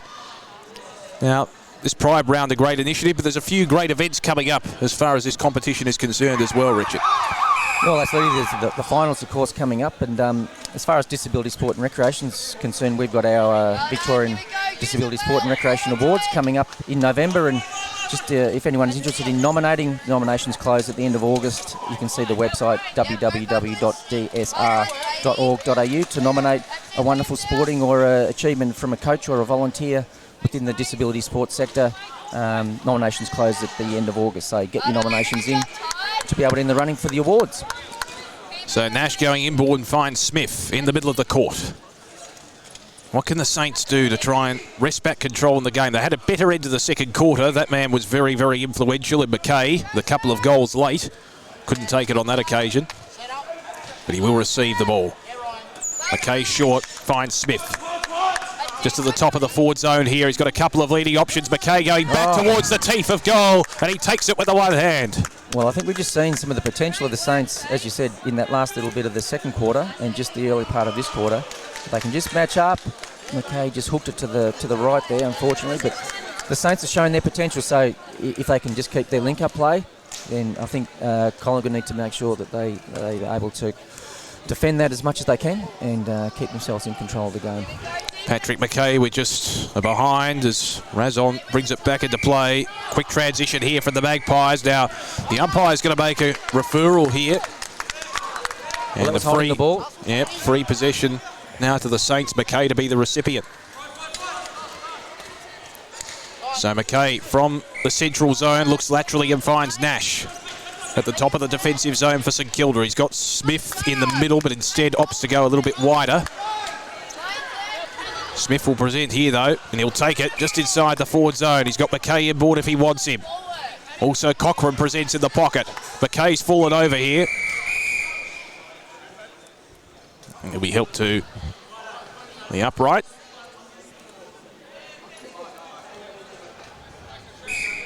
Just a bit of physical pressure here from the Magpie defence as well. So the Saints have certainly come out firing. They're dominated most of this play in this quarter, which has been good to see. So there's a bit of a gap to make up, but they're certainly on the way to shortening that gap. And they've been being able to get players free and do good passing to eliminate some of the turnovers that was costing them earlier in the game. Good combination between Fitzgerald and Smith too as they transitioned it through the middle of the court. Yeah, absolutely. I mean, the three key players, St Kilda, Fitzgerald, McKay and Smith with the ball in his hand now. The three of those players very experienced and certainly something that Collingwood need to be cautious of. The clock's still ticking down at the moment, so 7 minutes remaining till the end of the third as we resume hostilities once again. Smith with the short pass, McKay with the one hand, pulls it in, and with glee he takes the mark. Well, he's been a great performer late in the second quarter, coming to his own in the third as well. So Patrick McKay from long range loops it high, but misses a couple of missed opportunities for the Saints early in this third quarter. Yeah, certainly. So Collingwood want to get a bit more back into the control that they showed earlier in the game. So Razon coming out with the ball now from defence. Goes in short, finds a man who was very good in that second corner, Brian Owens, in defence for Collingwood. Down the line he goes to Fitzgerald. He really set the tone early in terms of goal scoring capability. Played on. Fitzgerald loops it over the top. Owens, is he going to hold it? It's stripped off him by McKay, who did it well. He tries to pick the ball up with the one hand. Tries the underground shot towards goal. It's bouncing towards the teeth. Razon gets there. Couldn't quite take it. How about that for a fickle bounce? It's gone back to where it came. Big collision. Smith got to the ball first and feeds it inboard to Cochrane. That was an entertaining passage of play. That's wonderful attack on the ball from Razon. Didn't quite work for him, but Smith with the ball now. Goes back and McKay takes it in the pocket. So McKay's had a couple of missed opportunities early in this third. Can he take advantage here? Yes, he can. Oh, exciting play from the Saints. They're certainly showing their capabilities now in this quarter. That's all you need, a bit of momentum to go your way, and it could precipitate a run-on. That's what happened in the Richmond-Hawthorn game, where Richmond scored, I reckon, 5 goals within the space of 2 minutes, and it can easily happen here. So Collingwood will be looking for forward in the centre clearances to get the tap. But Smith is starting to take control of those clearances, which is why Collingwood probably not dominating so much this quarter, but it's gotten over to Fitzgerald now. Can they stem the tide? Fitzgerald gains some territory, shoots towards goal. He makes it look so easy. Great play, Riley Fitzgerald. Provided a bit of run, the top of the forward zone, and registers a major. Just noting we've got 2 Fitzgerald on the court. We've got Riley Fitzgerald for Collingwood and Liam Fitzgerald playing for Saints, which makes it slightly confusing. But so Smith will try and pick the ball up. McKay with the underground pass to Smith. And the mark's going to be taken by Cochrane. Umpire calls play on. Cochrane just into open territory here. It's going to come right in front of our commentary position. It'll be a Collingwood ball, the last touch rule in vogue. It'll be taken by Owens. Owens going laterally to Razon. Now they work through the corridor, traverse through the corridor here, the Magpies. Mark taken by Ford. Laterally back to Razon in the central zone. Razon long pass towards the top of the forward zone. And Owens, who's worked his way up the court, takes the mark. Owens short, into the pocket, and the skipper, Jankowski, who had a brilliant start to the second quarter, can go back and shoot for goal. That was really good, slow, considered play by Collingwood. Just waited till an option presented. And Jankowski with the shot at goal. Lovely shot at goal. Put it through. Good methodical piece of play for the Magpies. It was what they needed to get just get their confidence back again, because they had the early part of the game domination over the Saints, and then the Saints have been coming back in the last 3 or 4 minutes. So a great link-up play by Collingwood to get them back on the board. They've responded well, the Magpies. 2 goals in quick succession. Stems the tide that was favouring St Kilda for a brief period, as you said, Richard. As we're back underway once again, Ford wins the tap, but that's going to go out of the perimeter. And Smith will be the recipient for the Saints. Colt figure, isn't he? Ryan Smith, the skipper, looks inboard to Nash.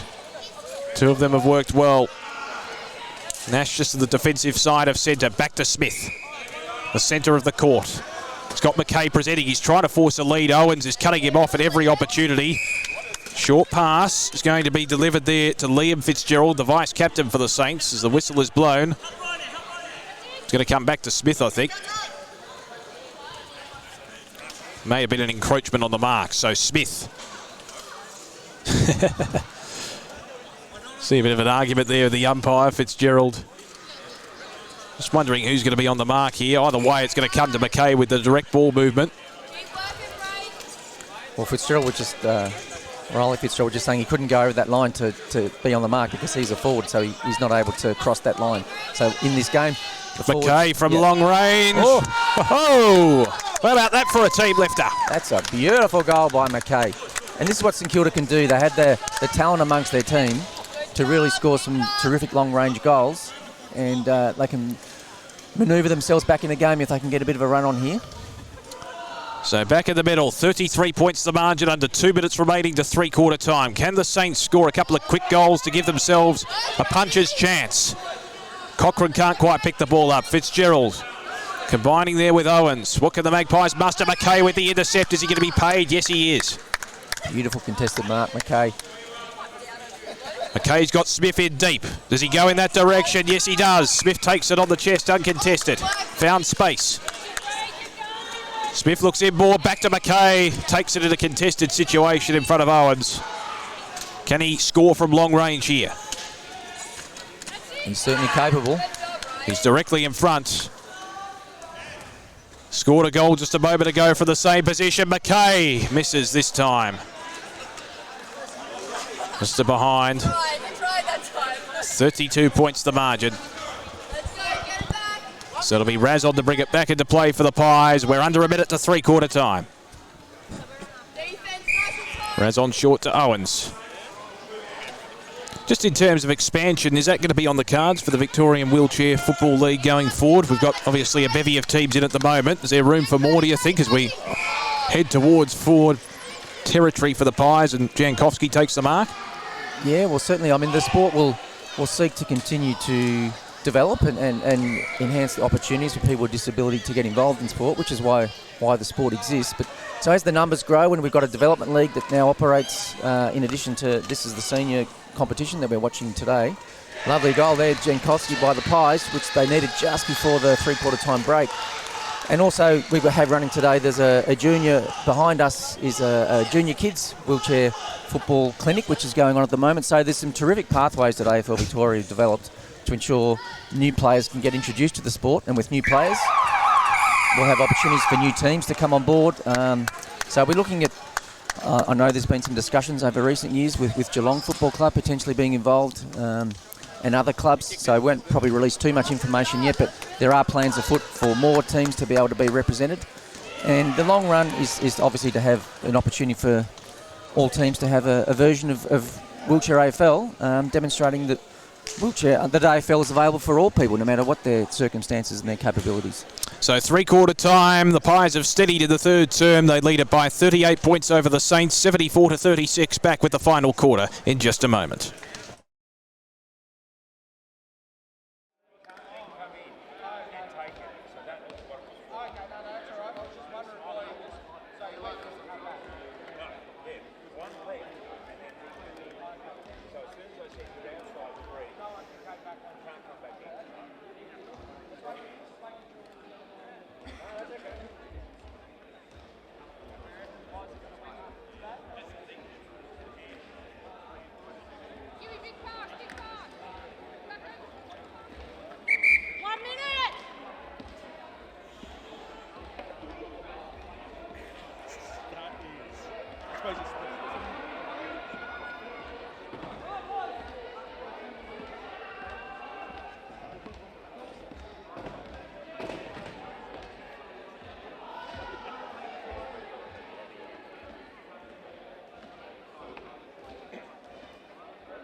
Welcome back. Damien Watson and Richard Amon with you in commentary for this clash between Collingwood and St Kilda. Game 2 out of 4 today at the Melbourne Sport and Aquatic Centre. It's the Pies in a commanding position, leading by 38 points. What can the Saints muster in this final term? Can they make a bit of a run on here, do you think, Richard? Oh, I think they can. They showed elements in that last quarter, where they can show their talent, particularly the three key players that I mentioned, McKay, Fitzgerald and Smith. Once they can combine, then I think they're a very dangerous team. So it's certainly not game over. And looking forward to this last quarter to see whether the Saints can come back and really challenge the Pies today. So it'll be Smith contesting in the ruck against Ford to get proceedings underway in the final term. Pies with a 38-point advantage. Ford wins the tap for the Magpies. Comes out the back. Crooks, who was very good in the first quarter, trying to traverse through the corridor, gives it to Ford, holding the ball. Just took too long. And St Kilda will have the free. The recipient will be Smith. So Smith looking to go from long range, short pass to Nash, who takes it just in front of Razon there. He's just inside the forward zone. Not sure if he's within range, but does he have the confidence to go for it? He'll go with the short pass to McKay. Good pass as well, very direct. And McKay, we know he's capable from here directly in front. Really powerful lead there from McKay. The Collingwood defenders had no chance. It's well delivered to McKay from directly in front. That's the start St Kilda wanted. Well, the crowd's getting behind the Saints now. They really sense there could be a bit of a comeback. Still time, 9 minutes remaining, 32 points the margin, and that's the great thing about wheelchair footy. A side could get a run on and score goals in pretty short spaces of time. That's right, it's not insurmountable, so Collingwood looking to get a steadier here. Pies win the clearance through the agency of Razon. Bouncing ball tumbles through, and it's not going to be a score registered. So to clear for the Saints, it'll be Fitzgerald of the St Kilda variety. Of course, Liam Fitzgerald, the vice-captain for the Saints, goes across the defensive goal face and finds Smith. Hasn't he covered a lot of territory on the court? Oh, he has. He's there. He's their dominant player, but it takes all. Oh, McKay. McKay just got off balance there.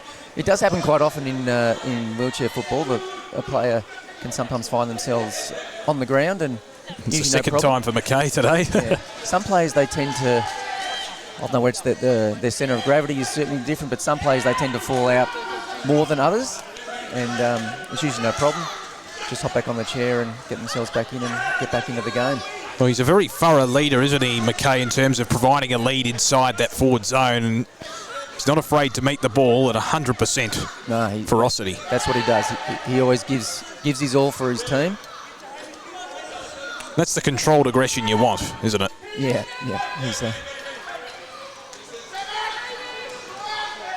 So the Pies lead it by 32 points. We've got just over 8 minutes remaining. The clock has stopped here.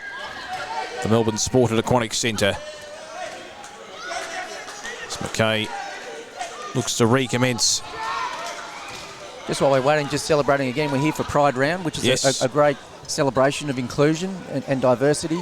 AFL Victoria have done a terrific job in being able to introduce a whole range of inclusion programs within their activities. And at Disability Sport and Recreation, we've also got a partnership with Pride to Play, who do some terrific work in promoting inclusion in sport for people from LGBTQI backgrounds. So wonderful to be able to celebrate that here today. Crooks combining with Razon and now Ford at the top of the forward zone for the Magpies. Looks inboard for Fitzgerald. The pass is a bit wide, however, and it falls out of place. The Saints have a chance to recommence a transition here as Fitzgerald of the St Kilda variety goes short and finds Smith. So Smith from deep inside the defensive zone. He's got Cochrane out wide. Nash also on the lead. Down the line looking for McKay on the bounce. There might be a bit too much carry on that pass, and it falls out of play. So it'll be a Collingwood ball. Razon to be the recipient for the Pies. Goes across the defensive goal face and finds Crooks.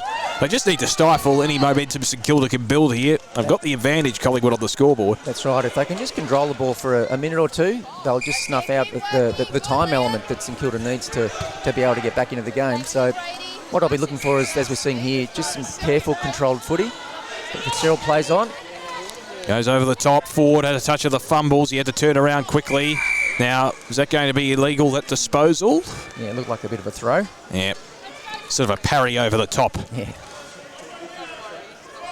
So St Kilda with the free. It'll be Fitzgerald the recipient from the top of the defensive zone. He's got Cochrane on short. Instead he elects to go to Smith. He's got the rainbow-coloured beard, which I like. Yes. Keeping with Pride Round. Getting right into the spirit. So I mentioned before that was a bit of a throw. Obviously you can underarm throw, but you can't overarm throw. Yep. Just to make a distinction there for the viewers at home who were thinking, hang on, I thought you were allowed to throw. That ball tumbled over the line. And that could be a difficult situation, isn't it, for players to try and negotiate the underarm throw if they've got some pressure in close contested-wise. As Smith goes long, but ill-directed, and Crooks takes the mark. He's done some wonderful intercept marks here. Crooks have been really impressed with him. It's the first time I've actually seen him play. Chips it in short with the pass. Finds the intended target in Ford. From the top of the defensive zone for Collingwood. Looks long towards Jankowski. It tumbles through. And no score to be registered. So leading into next, there's only one more round and then they've got the final. So Collingwood would be looking to build some confidence in their ability when they have their full team on the park. They're certainly one of the teams in the competition to really watch. Unfortunately, one of their key players, Josh Christian, who lives in Tasmania and attempts to travel up to Melbourne for the games, wasn't able to make it today with the flight being cancelled at the last minute. So if Collingwood can get their full team on the park, including Josh, then I think they'll be a team to watch when it comes to finals. That's it, as Nash get back into his chair with a wry smile, which is nice to see. That's the thing. All you need is a bit of momentum in the lead up to finals, and you can peak at the right time of the year, can't you? That's right. The format with Victorian Wheelchair Football League, every team still has a chance in the finals. I mean, it's obviously easier for the teams who finish higher up on the ladder, which is what we're battling for in these games today. But if you get a run, if you can win a number of games in a row, then the competition's really open to anyone. So McKay takes the mark just inside the forward zone. He's capable from here. It's from long range, but he likes it from long range. Well, if they're going to have any chance, he needs to register a goal here, you would think. There's 5 minutes remaining. They trail by 32 points. McKay with plenty of penetration. Goes for home and misses. Gave it the big hook. So Razon to bring it back into play. Well, Collingwood just need to hold on to it for a couple of minutes, and you'd think they're home. Down the middle he goes to Fitzgerald. He's got a couple of options short. Crooks is one of those. He takes it just inside the perimeter. Crooks inside the forward zone. He goes into the pocket looking for Jankowski. The ball eludes him. It'll be a St Kilda ball from their defensive zone. I think Fitzgerald of the St Kilda variety will take it. He's got Cochrane in short if he wants him. Smith is trying to find space as well. Ford is on his hammer, but Smith finds space. Takes the mark. He's got Cochrane in short. Goes longer to Nash, who takes it in the middle. Nice. It's great to see some young players coming through with the Saints. As you can see, some new players being able to introduce onto the court and showing their skill. That's the thing. It's different demographics and ages that can participate. Well done, Liam. Good talk, Ty. So Smith with a long ball towards Nash. Couldn't quite hold it, but there was an infringement, so Nash will win the free. Excellent work, Ty. Razon appealing to the umpire, but really, I think it's probably a fair decision in that situation. Nash is just inside the forward zone here. Can he step up to the plate, the youngster? Goes for home. He's put it through, but I think it's going to come back. He has to go over his mark, does he? Yeah, it looks that way, but it's unfortunate because It's a good shot. he did actually have a good shot at goal there. So this time he's gone the pass. Finds Well done. McKay. And that's often the best play is to get it to a player in a better position. And McKay, obviously with a longer range shot, should be able to score here comfortably. McKay gives it a bit of a hook and misses. Well, I guess that's one problem with his technique, and we've seen that a couple of times today. He's got that bit of a hook, and unfortunately, he's registered a number of behinds as a result. It's almost the Buddy Franklin style hook. From long Sometimes it range. works and sometimes it doesn't, but he certainly is able to show his determination and attack on the ball. And as the Pies move forward through Fitzgerald, gets it over to Jankowski. We'll be able to go back and have a shot at goal to... This could probably seal the game, I would imagine, Damien. Yeah, with a 5-goal margin, he's adjacent to the behind post here. Jankowski for the sealer for Collingwood. If it hasn't been sealed already, he puts it through. The Pies lead it by 6 goals. And you can see Jankowski's really celebrating that. This means a lot to the guys, the players out there. They've had an up-and-down season, so to be able to head towards the finals after the next round in a couple of weeks, Collingwood really getting some great confidence out of this game today. And they certainly did the grunt work in the early stages of the game where they got out to a 4-goal advantage before St Kilda really had it inside their forward territory. Here's Fitzgerald again. Well done by Cochrane to intercept. It'll still be a Collingwood ball, you would suspect. So Jankowski. Deep inside the forward zone for Collingwood. He looks for Fitzgerald. He takes it with the one hand and collides with the goalpost. Destroys the goalpost. With a smile on his face. That's what we love to see. Players smiling, happy. Because what we're seeing here today is, it's a celebration of sport. Celebration of players being able to get together with their mates and play a game of sport, no matter what your capabilities. So it's wonderful to see, and also good to see the Collingwood team extend their lead. It's up to 7 goals now with just over a minute remaining. They can enjoy it now, the players, can't they? They know they got the game won, the Pies players. Ford loses out to Smith on that occasion. Here's a chance for Nash in the pocket if he can retrieve the ball in time. No, he can't. That's all right, defense now. So Razon will be the recipient. Deep inside the defensive zone for Collingwood. He's had his moments too. Certainly stood up under pressure. Hand pass looking for Fitzgerald. It's a fickle bounce for him. Jankowski can't quite meet the ball before it falls outside the perimeter. Here we go. One last score, Saints. So Fitzgerald. Can the Saints add a bit of respectability to the scoreboard here? They trail by 7 goals. Smith looking there. Proof Fitzgerald for McKay. This is Fitzgerald of the Collingwood variety, who just waltzes in and scores the easiest of goals. Terrific follow-up play from Fitzgerald there. Just the Saints weren't able to maintain the possession. Ball went free and Fitzgerald was able to swoop and score the goal for the Pies. 8 goals the margin, under 20 seconds remaining. Smith wins the tap for the Saints. The ball will tumble out of play here. Well, it's been an entertaining game, Damien. It's been Collingwood certainly dominated, but St Kilda would come away with a little bit of confidence from the periods where they were able to control the game. So certainly their season isn't over. They finished higher on the ladder than Collingwood, so Terrific performance here by the Pies, though. Collingwood convincing winners at the end over St Kilda. They belie their ladder position as well with a big victory, and that'll certainly help them towards the back end of the home and away season of the Victorian Wheelchair Football League. The Pies proving too strong at the end. 8-goal winners over St Kilda. The final score 92-44. Well done by Collingwood. And for those who are interested, the next round of the Victorian Wheelchair Football League competition will be at Burundara Sports Complex on the 28th of August. Sort of in the Camberwell area. That's right, yeah. And then you have Collingwood versus Hawthorn and St Kilda versus Essendon. And that'll be the last round of the competition before we have the finals following that. So, terrific performance by Collingwood. Impressive in a lot of respects. And they'll take some great confidence out of that as we move closer towards the end of the season. So that's the end of the game. Collingwood too good in game number 2 today. Still got a couple of matches to come. Stay with us in our coverage of the Victorian Wheelchair Football League as part of Pride Round.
Hi everyone. We're going to start our guest speaker in a couple of minutes. So can everyone sit where you are or make your way close to me? In a couple of minutes we'll get started.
Everybody feel free to come in a bit closer. You're welcome to come in right in front of myself, Nick, Cara and Grant. Whether you're sitting down, come through. You can come in nice and close. You don't have to be out all the way over there. You can come in closer.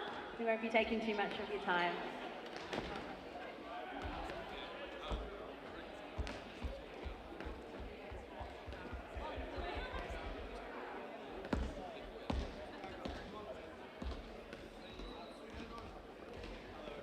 Hello everybody, and thank you for coming down to our Pride Round. What a fantastic day for wheelchair football. My name is Nick, for those who don't know, and my pronouns are he, him. And before we begin the guest speaker today, I'd like to acknowledge the traditional custodians of the land we meet on today, the Wurundjeri people, and pay my respect to elders, past, present and emerging. And then, most importantly, I absolutely love seeing the junior wheelchair players over there. Can we have a big round of applause for our junior players today?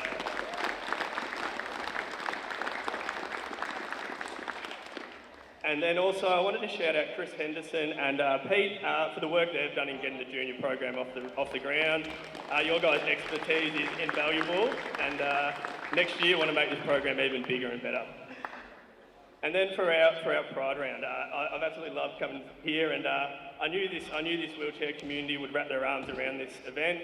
It's such a tight-knit group, and we really are a league that welcomes all. So well done to the players, staff members for the training sessions, for dressing up today and embracing this round. A couple of people who got this day off the ground, and the biggest person I want to acknowledge is Beck Hurst, who's on my right. She's the Pride lead at AFL Victoria. She's been a fantastic mentor for me over the last 6 months, and she's really got the AFL Victoria on the right page here and going in the right direction. So can we please have a massive round of applause for Beck.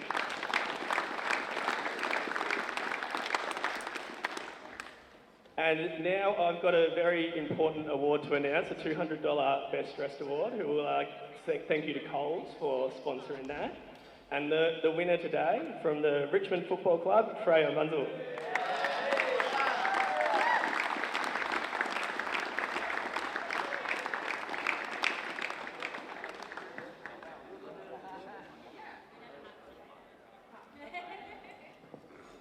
Thanks everyone. Yeah, I was really excited about this day as someone who's here.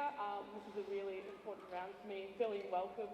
And thank you to the Richmond Football Club for welcoming me and everyone for putting this on and making me feel, really included in this community.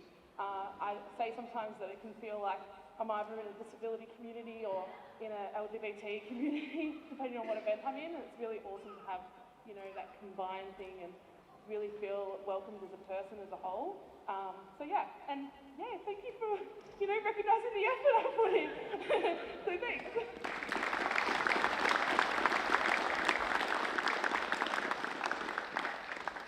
And then just before I hand over to Beck to talk about the why for the Pride Round we're doing, I just wanted to thank Pride Cup and Cara, who's with us today. For those in the training session, James delivered a really informative session, which really helped me understand the why of what we're doing. And it was just really good. We had 60 players there, which is a great turnout. So thank you to Cara and Pride Cup for all the work you've done. And now I'm going to hand over to Beck to have a quick chat around the round. Thank you for that, Nick, and hello everyone. For those that don't know me, my name is Beck, my pronouns are she, her.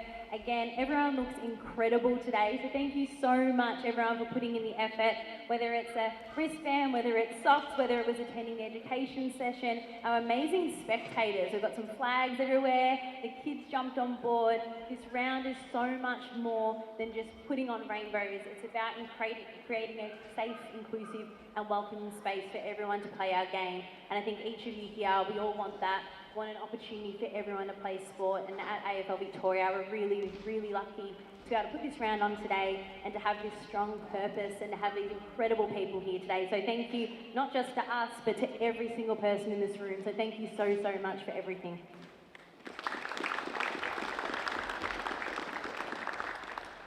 AFL Victoria has been on a massive journey over the past 12 months to really make sure that we are inclusive towards everyone to play our game. This journey has included education, it's included visibility events such as this one as well, and it's including doing everything for you out in the community as well as our staff internally as well. So again, thank you for being on part of this journey with us. I'm going to hand over to Cara to explain a bit more about Pride Cup. She's definitely the best person to do so. Hi there. I won't take up too much of your time, but my name is Cara. My pronouns are she, her. And thank you for bringing to life something that I really wanted. It's part of my vision for Pride Cup is to have events through every single sporting league in Australia, and you are our first very official wheelchair Pride Club, so thank you so much. It is really important, and congratulations on your best dressed, but it is really important that we know and that we acknowledge that it is, there are quite a lot of barriers to participating in sport, and we work within the queer community across all sports in Australia, so it doesn't matter what code, what league, what level, we work up to national and right into the grassroots, you know, out in regular sort of sporting clubs. So for us, you know, we do exactly what Beck said. We host sort of visibility events where we get the rainbows out and hope that, you know, there'll be people walking past today who will see the rainbows and go, oh, might pop in there and see, because I will feel safe and I will feel welcome, whereas they may not have done that beforehand. So we do visibility, it's really important, but we do also try to educate on what some of those barriers to inclusion are. So thank you so much. Yep, you absolutely have embraced it. I'm going to hold you up to every other state and say, look at what AFL Vic have done. Really leading the way, so really appreciate it. Go Pies, I'm a Pies supporter, so that was a great win. Great win, well done. And yeah, enjoy the rest of your day. I'd like to introduce Grant Maynard now, everyone. I'll get him to introduce himself fully, but Grant is an ex-AFL wheelchair player who has come to speak to you all today, and again, sharing the why from his experience as well about the round. Yeah, hi everyone. So if you don't know me, I'm Grant Maynard. I played with Richmond Football Club up until 2018. And yeah, it's such an important event for me personally, growing up with a disability from birth and coming out at a young age, being involved in sport and being involved in team sport is just such a huge challenge. And yeah, seeing a Pride Cup and a Pride Round come out like this just means so much, not just to me, but to a whole community of people, not just in Victoria, but across Australia, because it's putting things forward and it's putting things visible. Yes, give him a round of applause. Beautiful. So what does intersectionality mean to you, Grant, and why is that important for today's event?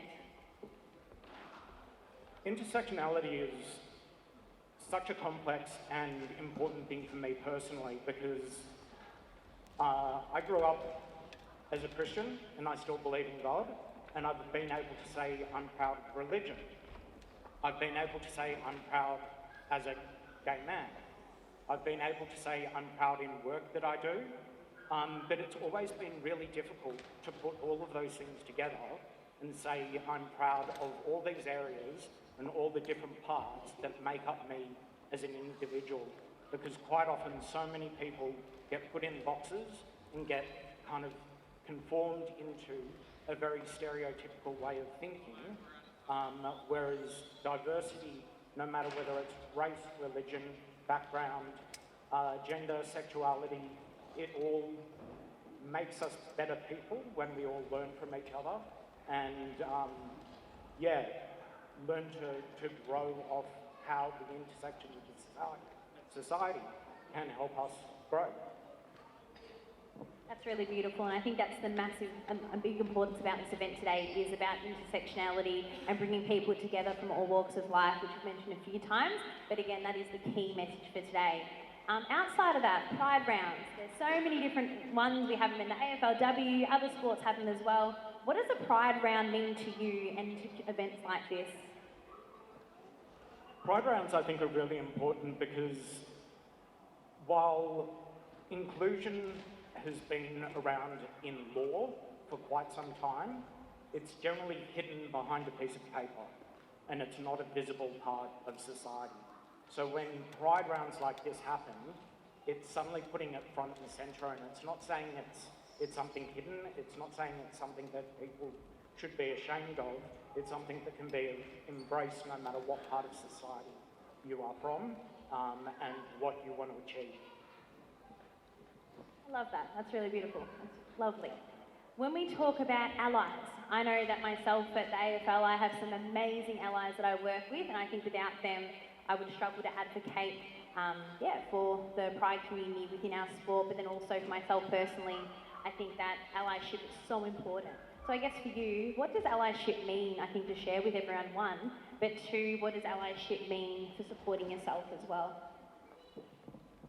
Yeah, allyship, I think a really important thing about allyship, apart from kind of visibility, is as people with disability would know, we quite often have to ask questions if we can be included. We've got to ask if the place is accessible, if we can get through the front door. There's all these questions and barriers before we can even know if we can participate.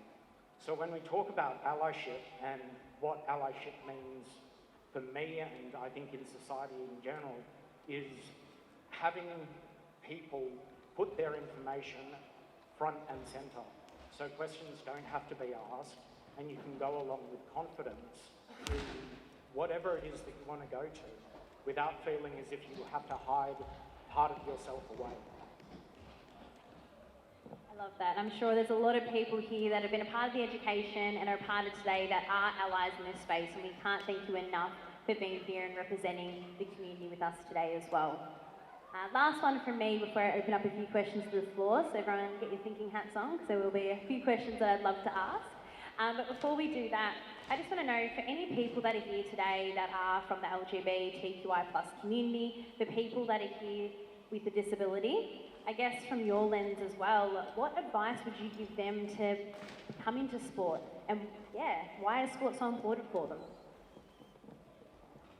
I think sport is so important for both people with disability as well as the LGBTQIA+ community, because in both aspects, inclusion can be a challenge, and getting along to events can be a challenge, and that can be very isolating. And I think sport is a great way of meeting people, and it's a great way of improving your health, and I think mental health in both intersections are really important, and getting involved and taking that step, and by seeing Pride Rounds like this, opens the door for people to, improve and make connections, make friends, and learn from each other.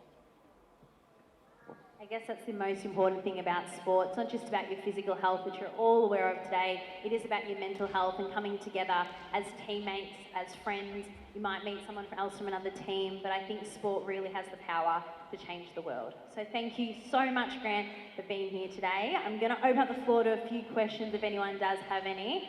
Now, I might not run around with the mic, so I might need some louder voices than what I have. Does anyone have any questions, anything at all that they want to ask Grant? Doesn't have to be about the round, it could be about his experience in the Wheelchair League as well, whatever, anything at all? All right, I'll wrap it up then. Beautiful. Thank you so much, Grant. Really appreciate your time. Give him a round of applause, everyone. Awesome work.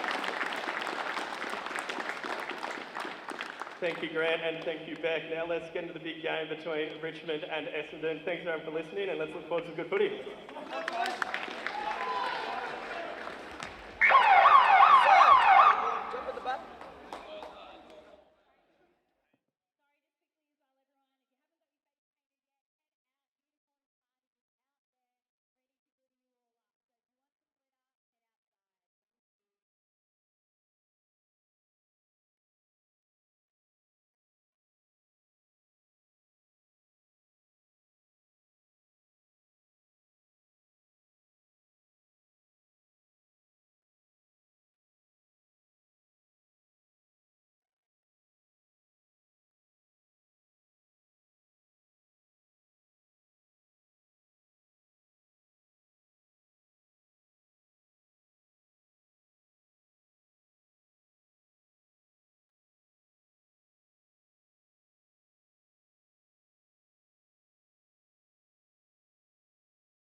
Welcome back to our live coverage of the Victorian Wheelchair Football League Round 12 Pride Round. And I tell you what, a lot of anticipation coming into this game. The top of the table clash between Richmond and Essendon. As a result of Richmond's win over Hawthorn earlier on today, they establish a game and a half gap, but that could be eroded by the Bombers here if they can get the job done. It should be a tight contest. Damien Watson in commentary. I'm joined by Richard Amon, the CEO of Disability Sport and Recreation. What a corker this one could be. Absolutely, Damien. Really looking forward to this game. It's with the finals coming up shortly, there's some bragging rights for the teams who will win this game in front of us to be able to head into the finals with some confidence. So very much looking forward to seeing who can come on top, the Tigers or the Bombers. Well, Richmond earlier on comprehensively defeated Hawthorn 119-75 in game one today, so they're full of beans, they're match hardened as well. And we saw the skipper really dominate in Chris Henderson in the second half of that game. Vincent Naidu was electric in the first quarter. Yeah, the Bombers obviously have their fair share of dangers as well. Absolutely. There's talent all the way across the pitch with both of these teams. Just looking at the starting fives for both teams, every single player on the court is a very experienced, capable, skillful player. So we're really looking forward to a terrific game here now. Shadwell will contest in the ruck for Richmond here. She lined up in the final quarter against the Hawks and got a bit of game time on the court. So Tisha Shadwell, again an example here about wheelchair football. You got males playing with females, you've got people with a disability, people without a disability. It's very much a sport of inclusion and making sure everyone can be welcomed and enjoyed, and that's what we're celebrating today with the Pride Round, celebrating LGBTQI communities getting involved in sport. Top of the table clash underway between Richmond and Essendon, and already a big thump out of the middle there for the Bombers from Rowe, the captain, as it's seen over the line there by Caleb Logan, who's the vice-captain for the Bombers. He's got a lovely mullet too. He certainly has. One of the danger players for Richmond to watch out for. He's nicknamed Swoop because he tends to swoop on the ball on the run and then be able to score goals from anywhere. But Tigers with the ball now. Through Shapwell, who we spoke of just before, goes down the line and finds the intended target in Mavroudis, who was very good in the second half against Hawthorn earlier on today. Mavroudis has got a couple of options. Could go short, could go longer towards Naidu. Finds Shapwell in the central zone. So Shapwell will go short. Here's Naidu presenting. He's very good at presenting, isn't he? And providing a bit of speed and electricity in that forward zone for the Tigers. Electricity, that describes him. He's the excitement machine, Vincent Naidu. He loves a long run-up. Some players prefer a long run-up as they have their shot at goal. Malcolm Marshall-esque. Yes, gets some forward momentum that's heading straight towards the goals, and then the handball. Naidu from long range. Puts it through. First blood to the Tigers, and they're up and about. Absolutely. Oh, hang on. Is it an overrule? Oh, it's gone back to score. Oh, it's a behind. Point. Well, there you go. An overrule there. The central umpire said, no, I think that was a point. And that has happened a couple of times. So the Bombers try and work it out of defence. Anyway, Tigers have got it back again. Jude Anthony with the ball.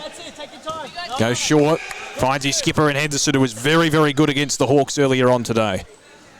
So Henderson, one of the league best and fairest when the Tigers won a premiership recently. So he's one of the top players in the competition, just showing his skill there right through the middle. No doubt about that one. Tigers get first blood through Henderson, the skipper. They're 1-1-7. The Bombers yet to score.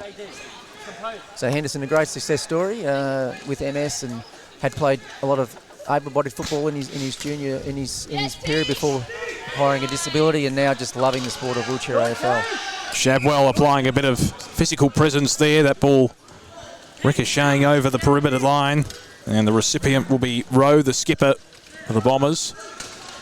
Goes long towards the forward zone, looking for the intended target in Perito. It falls out the back to Shapwell, who's been pretty good in the opening stages. Anthony, unfortunately, wasn't watching there and fell out the back. At his back towards the ball. And Logan sees it over the line, so it'll be a Richmond ball. So Anthony looking to go laterally. There's an infringement. In fact, we'll have a situation here where Adam George Ellen get back into his chair. Yeah, it's strange seeing George Ellen in the red sash. He's previously been a player for Richmond, so good to see him continuing his sporting journey with the Bombers. Like how he's got his name on the wheels as well. Oh yes, he helps promote himself. He did a fundraising challenge a couple of years ago, a very long wheelchair trek along a trail, and raised a lot of money for disability sport and for the Robert Rose Foundation. So a terrific individual, Adam Georgeland. So Jude Anthony with the ball now. He got it from Mavroudis. Anthony goes short, finds his skipper and Henderson in the middle of the court. Henderson goes long over the top. Naidu's got the open goal face ahead of him, and he steers it through with consummate ease. Tigers have their second. They're looking good early, the Tigers, competing well and really linking up with their players and taking their time, making sure they don't rush things, and using the advantage that, as you can see in the centre, Tisha Shadwell's got the height advantage here over Georgeland. Should be able to win the ruck contest. And she wins it again to Anthony. They're going backwards to go forwards here, the Tigers. The mark will be paid here to Mavroudis. The defensive zone down the line to Shadwell. She's been excellent so far in the opening minutes. Yeah, a prominent wheelchair basketballer, but loves the sport of wheelchair AFL as well. Long ball towards the forward zone, and Henderson, the skipper, takes the mark. He's within range here. He's got good penetration. He's directly in front. Henderson straight through the middle. Tigers have their third, and the signs are ominous already.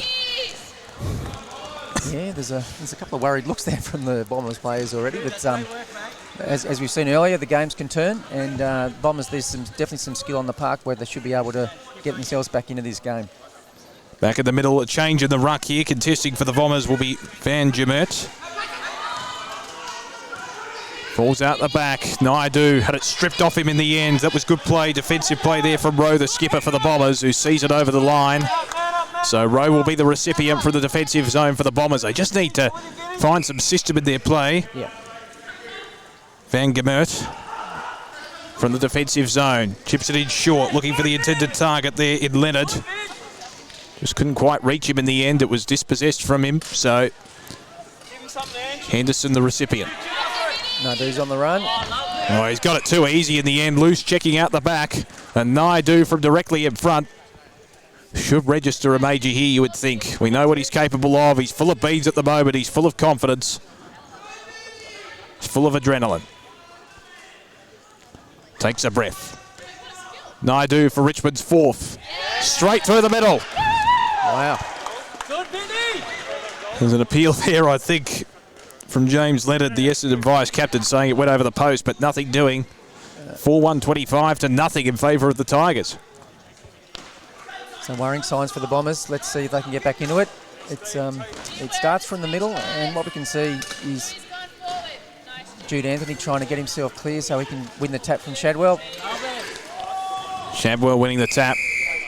A bit of intermission here. Yeah, great desperation there from Louis Rowe, who's, I mentioned some players tend to come out of their chairs quite a lot, and Louis is one of them. But end of the day, we'll get him back in the chair and play will go on. Got broad shoulders as well, doesn't he? Yeah, he's a powerful player. He's the inaugural captain of the Bombers in the very first season. Been a mainstay for the Essendon team since day one. So we'll resume hostilities once again. What do the Bombers need to do to get back into this contest? Because, look, I know Richmond are on top of the table, and they're on top of the table for a reason, but you wouldn't have expected such a blowout so early. No, well, we need Caleb Logan. He's the dominant factor for Essendon. He's the excitement machine for Essendon. If he can get involved in the play, then they've got a chance of getting back into this game. Henderson, the skipper, just forces it forward for the Tigers. Naidu, it went over his head, and the ball tumbles out of play. Logan with the ball now. Logan straight down the line, finds the intended target there in Leonard. Vice captain for the Bombers. They'll favour the outer side here, looking into the middle. It was a poor pass in the end. Didn't really favour anyone in particular, but fortuitously for the Bombers, it ended up with Logan. Quick pass out wide.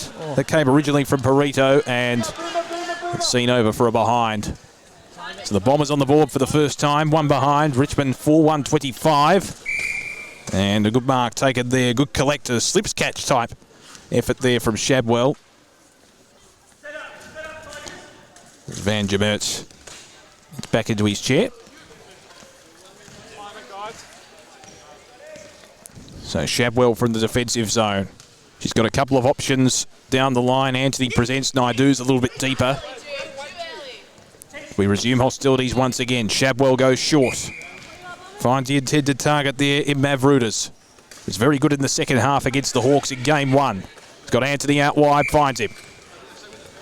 Just on the edge of the defensive zone here for the Tigers. They're working it methodically forward. It's like the tempo has been stung out just a little bit. Mavroudis presents on the outer side. Naidu calls for it. Anthony came in from the side. Had a bit of a collision there. I'll tell you what, it's been played at a fierce tempo at the moment between these two sides. We've seen a lot of players go down onto the field. I hope he's okay. It looks like he's holding his elbow a bit there. Yes. Jude Anthony. He is a prominent wheelchair bodybuilder. He competes in bodybuilding competitions and looking to compete in the States later on in his career in the Mr. Olympia competition. Am I right, he featured in the YouTube video which presented what wheelchair football was all about? It was released to the AFL website. I think he was the main featurette. Yeah, he's a prominent feature on. You might see him on some billboards around town. He's certainly very up in promoting his capabilities, but also people with disability being involved in a whole range of sports. And I think Richmond had a really good inclusion message a number of weeks ago, demonstrating all aspects of their club who are involved in the club, coming from a whole range of different backgrounds, and he was the prominent one who was representing the wheelchair football team in that. So looks like he's moving his elbow around a little bit, so hopefully he'll be able to get himself back on court. Well, he landed awkwardly on his elbow because I think he tried to parry his fall and cushion the fall a little bit with his arm, and then therefore landed awkwardly on the elbow. So the Medicos are just looking at his right elbow at the moment. We'll have a bit of a delay here. We've got just over a minute until quarter time.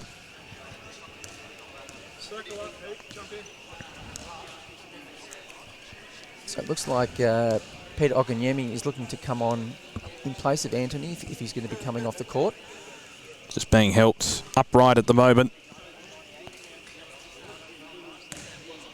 Just on the point of the elbow, he's feeling a bit of pain, so see if he comes off the court here. Or is he going to go back to the huddle? Might get his elbow checked out at the moment, so he's coming off the court. He's a pretty tough character, so I'd imagine he'll just get his a few moments to get his wits about him, and he might see him back on play. But a great transition with Peter Oganyemi being able to come out on the court, the original Hawthorn captain in the Victorian Wheelchair Football League, now playing with the Tigers. So the ball up, tap one there by Shabwell for the Tigers. The Bombers work it forward. That's a tumbling ball over the line. So Mavroudis should clear here for the Tigers. Mavroudis for the defensive line. Got Oganyemi short. Lex to go longer. Naidu presents and takes it right in front of the camera, which is probably where he likes it. Just inside the field. Inside the perimeter of the court. Goes short. Finds Shabwell, who's been very good in the opening stanza. Shabwell's got a couple of short options out wide. Naidu presents. Goes laterally to Mavroudis, who takes it. Almost played on there. Yeah. He was clear to go off, wasn't he? He elected to stay put. Long ball will tumble through and won't be a score there. So ultimately, the Bombers will clear through Van Gemert. In fact, it's going to go back to his teammate there and the vice-captain, James Leonard. Goes out wide, and one of the key pillars for the Bombers, Caleb Logan, takes the mark. Logan looking laterally, trying to find Leonard. Didn't quite reach him. This has been the difference between the two sides, a polish and disposal. Absolutely, Damien. It's a bit uncharacteristic for the Bombers. They're usually a lot more skilled in their link-up play. And I think they'll be disappointed with that at quarter time. It'll give them a chance to regroup when we come up to quarter time, which is coming up shortly. So Henderson elects to have a shot, and from an acute angle, he nails it. That's real class. He's shaking the head. He can't quite believe it himself. He's almost shaking his head, but really, he's capable of doing that. I've seen him in the past. So Tigers, it was a real dominant display of wheelchair football being played at its best. Some fantastic play, both on the run, really quick play, but also slow play. They were able to dominate and control the game, and really Essendon have got some thinking to do. I think what they need to do is to work out some way of getting Caleb Logan more involved in the game. He hasn't been involved that much in that first quarter, because he can really make a difference. I've seen him get on a run and really make a difference. As we can see, I think we're looking at the Bombers. It looks like, is that Matthew Lloyd? Matthew Lloyd's out there joining us today, which is great to see some support from outside the disability community, people who just love sport. What we're seeing here today is a great example of sport being played really competitively, really exciting sport itself to watch. And what we're hoping in the future is we can get a lot more participants not only playing the game but also just watching the game, coming down here and seeing what's possible for people with disabilities. And it's good to have high-profile ambassadors as well, just drawing attention to the sport. Yes, absolutely. So, as we know, with the naming rights of the competition, the Robert Rose Foundation, the links back to Collingwood Football Club and Kevin Rose and the Rose family at Collingwood, being able to ensure that we promote an inclusive life for all Victorians, no matter what their background and capability, and that's the main mission of Disability Sport and Recreation, is who I work for to try and promote, choice, access and participation for people in sport. So a terrific first quarter. The challenge is up for the Bombers. I think they've got the talent to be able to come back, but really a dominant display by the Tigers in that first quarter. Yes, 5-1-31 to 1 behind. The Tigers had all the possession. They dictated terms.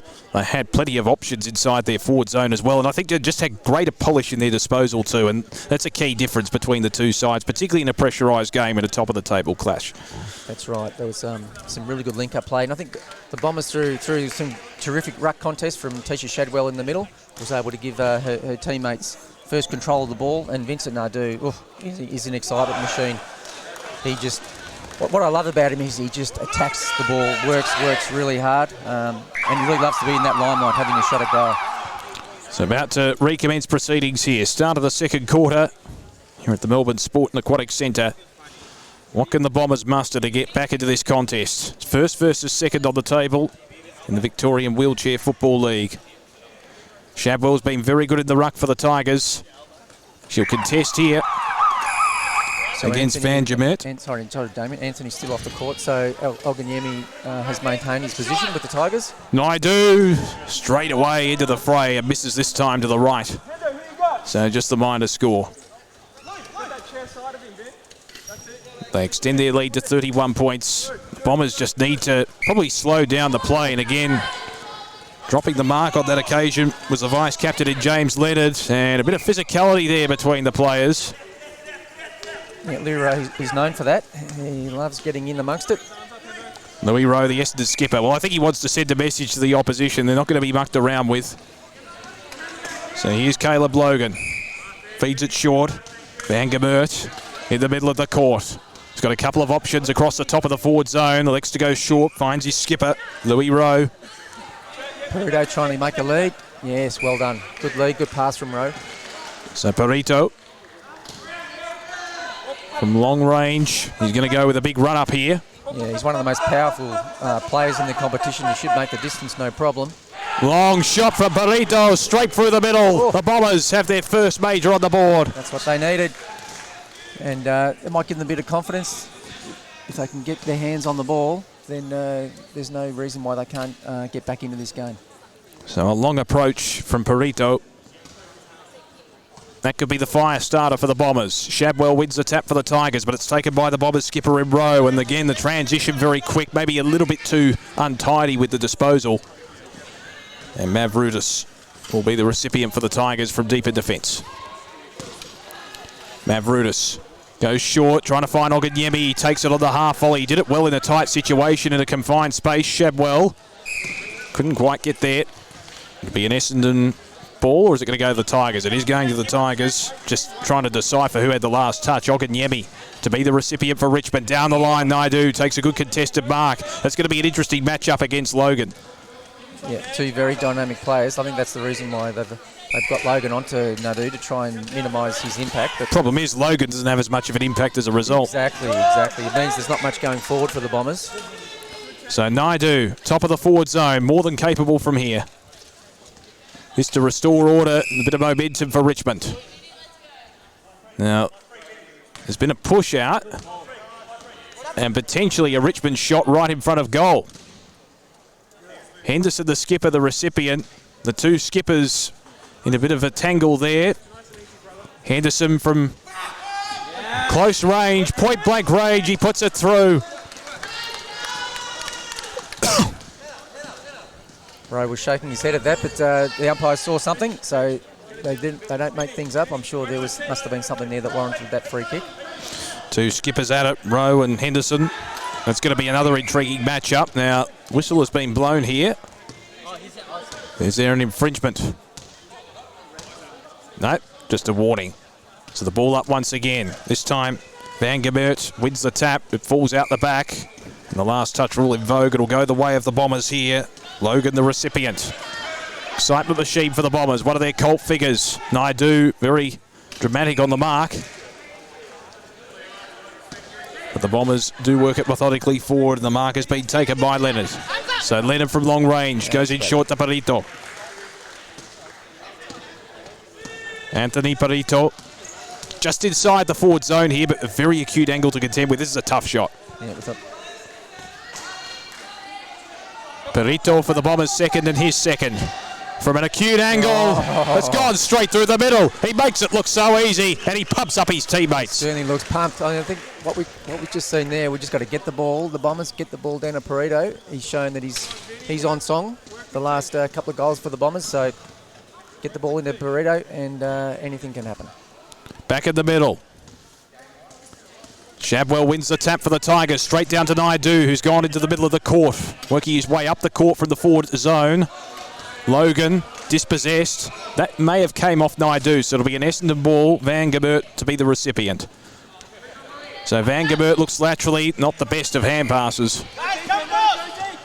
He's trying to find his skipper there in row, but just miscued it. So Mavroudis looking there for Naidu. He was against two. He was double teamed on that occasion, but will receive the football. So Naidu just outside the forward zone here. He's going to go long. He's going to go for home, and he misses to the left. Just the minor score. So the Tigers still with the comprehensive advantage on the scoreboard. The Bombers lifting a little bit of intensity at the moment. The skipper will bring it back in through Louis Rowe. Rowe goes direct to Perito. Lovely pass there. Good lead too. Perito, yeah. Finds Rowe. They combine well here. Two of the senior players of the Bombers. Short pass finds Leonard. James Leonard marking there in front of Oganyemi, who is a very good defender in the early part against Hawthorn in game one. Perito trying to make himself clear. There goes the lead. The short pass, the skipper with possession at the moment. Louis Rowe. Short pass trying to find his vice captain in Leonard, but the intercept is affected, and Oganyemi falls to ground. Henderson in there as well. It was great defensive work from behind then from Oganyemi. Able to prevent that mark to Leonard. Be brought back upright. So we've got 4 minutes remaining until the end of the second quarter. Still a 26-point advantage in favour of Richmond. The Bombers need to get a run on. Henderson will be the recipient from the top of the defensive zone for Richmond. So Henderson the skipper. I think Anthony's warming up to go back onto the court, which is a good sign. For the Tigers' perspective, Henderson down the line to Naidu, who takes the mark. So Naidu chips it in short, finds Mavroudis. Just inside the perimeter, Henderson takes it. He's going to be brought to ground here, Naidu. I think they've just got to help him upright here. He's back in the chair. Yeah, terrific sharing of the ball around by the Tigers. They have a number of dominant players who they can go to. Doesn't have to be all through Naidu. Henderson, as I said earlier, is previous best and fairest of the competition, so he's definitely capable of causing some real damage for the Tigers. Henderson will look for an option inside the forward zone. That was too easy. The end, Naidu with plenty of space. Not much defensive work there. I think the Bombers were thinking it was going to be a long-range shot and just left Naidu clear. And plenty of vacant territory to work with. So Naidu to extend the lead for the Tigers. Certainly regain momentum as well. Be shooting from long range inside the forward zone. Naidu appealing for encroachment. The Bombers saying he's off. Naidu from long range. Puts it through for a behind. I think they were trying to con the goal umpire there, some of the Richmond players. Yeah, a few thought it was a goal, but it ended up being a point. So we've got the ball in the hands of Caleb Logan. Let's see what we can do to get the Bombers back on track. Logan loops it over the top to his skipper in Rowe. And now the transition on the outer side. Rowe towards that forward zone, looking there for James Leonard. But again, just the polish not quite there when it comes to disposal for the Bombers inside their forward zone. Yeah, Leonard was just calling to his teammates, let's just calm down. Let's make sure that last pass connects, because that's really the key to the scoring. Yami's pass is intercepted, and I get the sense Louis Rose inserting himself into the game a little bit more often in this second period. Yeah, he didn't like that little bit of attention and made it known. Chips it short. That is a good pass and a good lead. So Perito within range, directly in front. It's kicked, well, certainly registered 2 beauties. Given it off a couple of times as well. Perito from long range again, straight through the middle with consummate ease. Puts through the Bombers third, and they're back in the contest. 21 points the margin. Terrific play by the Bombers just then. They just took their time and waited for the lead to present. Perito, a beautiful lead, and again demonstrated his long range capability with that straight through the middle shot. Shadwell wins the tap. Can the Tigers regain order here and restore order? Naidu to Henderson. That was too easy out of the middle. Henderson with a quick reply for the Tigers. Yeah, he's going to be disappointed with that. That was a little bit too easy. Ultimate centre clearance. Shadwell's been brilliant in the aerial stakes in the middle. Once again, Shadwell wins the tap. This time couldn't find Naidu. It's tapped clear there by Mavroudis, but the Bombers will gain possession. The underground pass to the skipper in row. Going back with the flight on Nyemi. Did it well. Shadwell falls and will be restored to her chair. A lot of physicality there. She's been very good so far in this game, Tisha Shadwell. She only played 1 quarter in the match against Hawthorn late when the game was wrapped up, just to give her game time, but she was primed and rested for this one. Yeah, absolutely. So the siren sounds for half-time. Richmond with a commanding lead. The Bombers did make a bit of a run on late, but Richmond were able to respond through their skipper in Henderson. And at the major break, the Tigers have the advantage. 7-4-46 to the Bombers, 3-1-19 in the top of the table encounter for the Victorian Wheelchair Football League late in the season in Pride Round. Terrific performance there by the Tigers. The Bombers have got some thinking to do. But again, what Richmond has shown is how to play this game of wheelchair football. Take control from the centre, and then great link-up play with leading players such as Naidu and Henderson, being able to take marks and then score from all sorts of distances and angles. So well done to the Tigers. Bombers, they showed some promise there. Perito was terrific in front of goal with 3 good goals in that quarter. So the game is definitely not over, and looking forward to another great second half after we have a little bit of a break. Half-time here at the Melbourne Sports and Aquatic Centre. It's the Tigers by 27 points over the Bombers at the major break. Don't go anywhere. Stay tuned for the second half of this top-of-the-table clash.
About to get underway for the start of the second half. Top of the table clash in the Victorian Wheelchair Football League, and the Tigers have a commanding advantage at the major break. 27 points in favour of the Bombers. What can the Dons do to get back into this contest, Richard Amon? Well, I think what they're going to do is get Caleb Logan more involved in the scoring, and I can see he's been moved from defence to forward. Interesting. So I think that could be a signpost of the Bombers with a different approach in this second half. Got Adam Georgeland's been moved into the middle. That's different. So a couple of changes there, and got Sam Moraldo's come on board as well for the Bombers. So a slightly different lineup. Let's see if it makes a difference.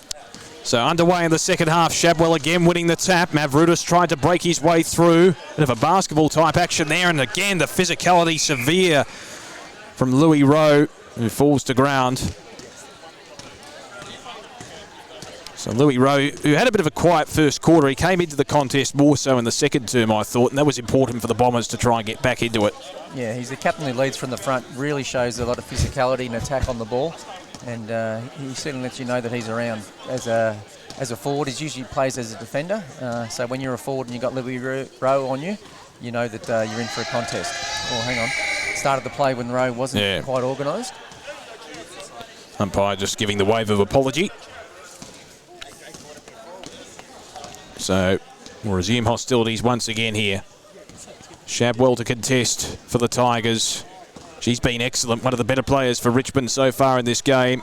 Been the barometer in the middle. Backhanded pass, Rowe in the road. Gets the hand pass into the direction of Logan. Can he keep it in the field of play? Oh, he goes over the perimeter and falls to ground.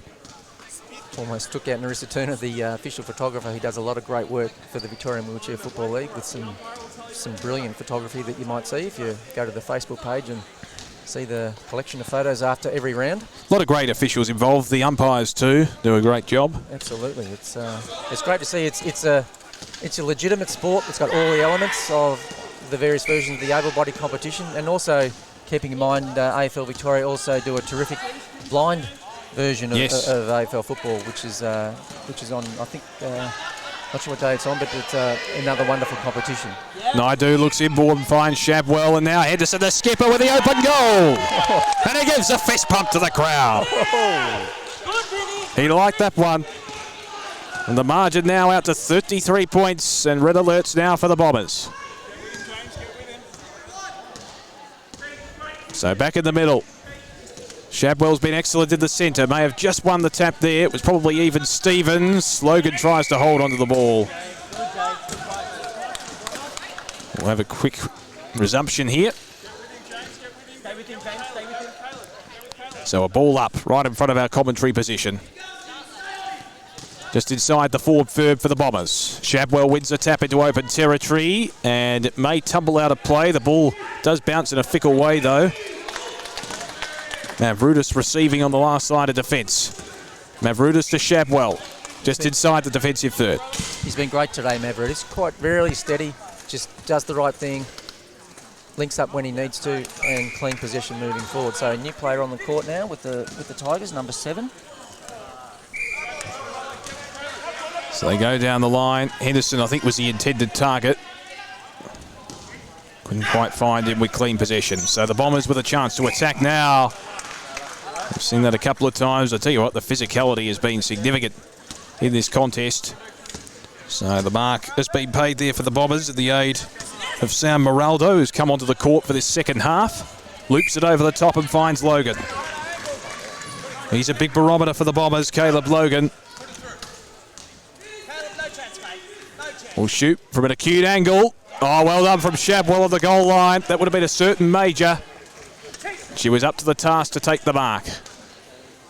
So Shadwell from the last line of defence. Goes in short. The mark has been taken there by James Wynett. He's come onto the court in this second half in defence for the Tigers. Shadwell receiving again. Just a little bit too high and too much carriage on the pass there for Naidu. So Leonard looks laterally and finds Rowe. The Essendon skipper in the middle of the court. Flanked by his opposing skipper in Henderson. Looking out wide there for the intended target in Moraldo. Fortunately for the Bombers, it did come off the hands of Mavroudis. So It'll be a ball to Moraldo here. Just inside the forward third for the Bombers. They desperately need a major. Moraldo from long range. He's got Logan in short. He finds him. Too easy. That's the way. Just had enough open space to work with, and Logan is almost directly in front. Certainly within range here. Logan, the Bombers desperately need a major. Can he come up with the goods? Wait on the goal umpire. They're going to have to confer here.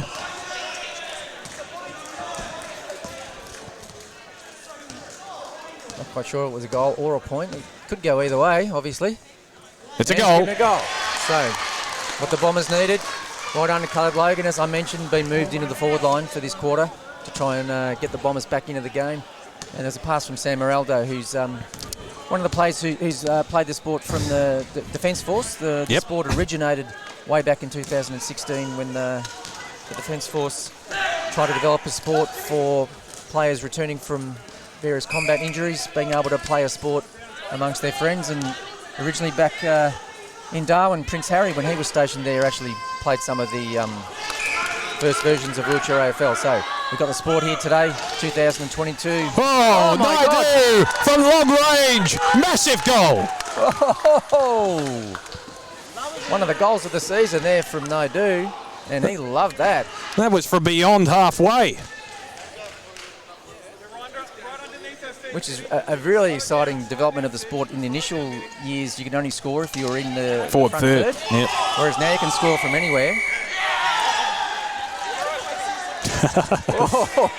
A bit of unwarranted attention there from Rowe. And it's been reversed. Naidu let him know all about it as well. Goes short to Henderson, the skipper. Open goal face in front of him. He's going to go back, do the disciplined thing and shoot, or regain his composure. What a barometer he's been for the Tigers. Henderson slots it. And the margin now out to 39 points in favour of the Tigers. The sign certainly ominous now. The Bombers, well, everything has to go their way from here with the momentum that Richmond have built up. Yeah, there's a bit of heat in the game now. The Tigers are really enjoying their dominance. Tap one again by Shapwell. Hand pass over the back. We've seen that a couple of times from Moraldo, just blindly. Wynett takes it for the Tigers. A relatively new joining of the wheelchair AFL competition, Wynett, from a wheelchair basketball background, which is great to see other players getting introduced into the sport. That ball's going to trickle over the perimeter, is it? The umpire says it's okay. It's still in the perimeter as it's chucked back almost indiscriminately there from Rowe, the skipper. Wasn't too bad in the end. Logan tries to find the intended target there in Moraldo, who eventually takes it inside the forward third. Goes over the back. Richmond have the numbers, and that's hit into the behind post. Knocks it over as well. So in the heat of the moment there, Moraldo thought he was under a bit more pressure and just blindly handballed it back. Had a bit of time perhaps to look for Logan, which he's going to do now. Logan trying to find space. They double team him. Moraldo's just going to waltz into the open goal and put it through. Well, they were focused there on ensuring Logan wouldn't get the ball, and as a result, Moraldo could just waltz into the open goal. Yeah, smart play there from Moraldo. Saw the opening, just waited and thought that was the best option, and it presented itself. So, Bombers come back. They desperately needed that one, didn't they? Yep. Shadwell wins it down to Naidu, straight down the throat of Henderson, who takes it on the second attempt against his opposing skipper in Rowe. Terrific overhead mark, and what we see in this game is a lot of the elements of the able-bodied version of AFL. Overhead marks, ruck contests, players leading and defending. It's really great to see the sport being replicated in a version that people in wheelchairs are able to play. Henderson responds like a good skipper should, and the margin back out to 39 points in favour of the Tigers on the cusp of three-quarter time here. It's becoming a rout at the moment. Shapwell wins the tap. Naidu tries to keep it in play. Isn't quite successful. So the Rowe skipper, the recipient for the Bombers. Rowe's got a couple of options deep, elects to go laterally, finds his intended target in Leonard. The vice-captain down the line, through the hands of Logan there. A bit uncharacteristic, was appealing for a push-out, but nothing doing. Probably should have taken that regardless. So Shapwell loops it over the top, finds Wynett. Called to play on, maybe. Umpire says, I'll give you the benefit of the doubt. Wind it short to Henderson.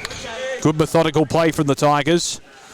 That's the thing, they know when to accelerate at the right time and not to blaze away necessarily.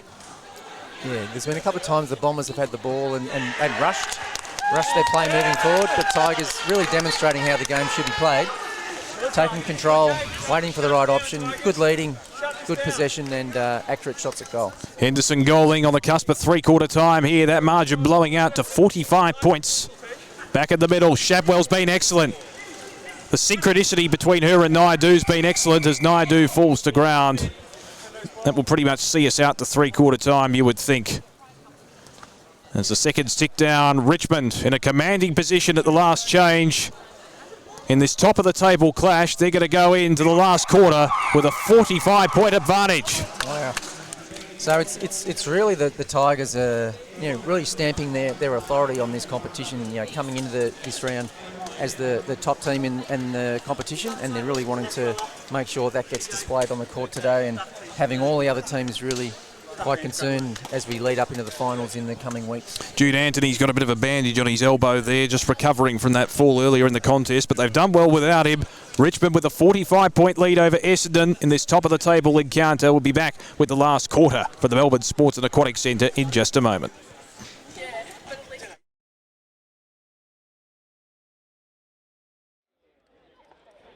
It's not over yet. Said it's not over yet. No, you do not stop. No, do not stop. Right. Do not stop.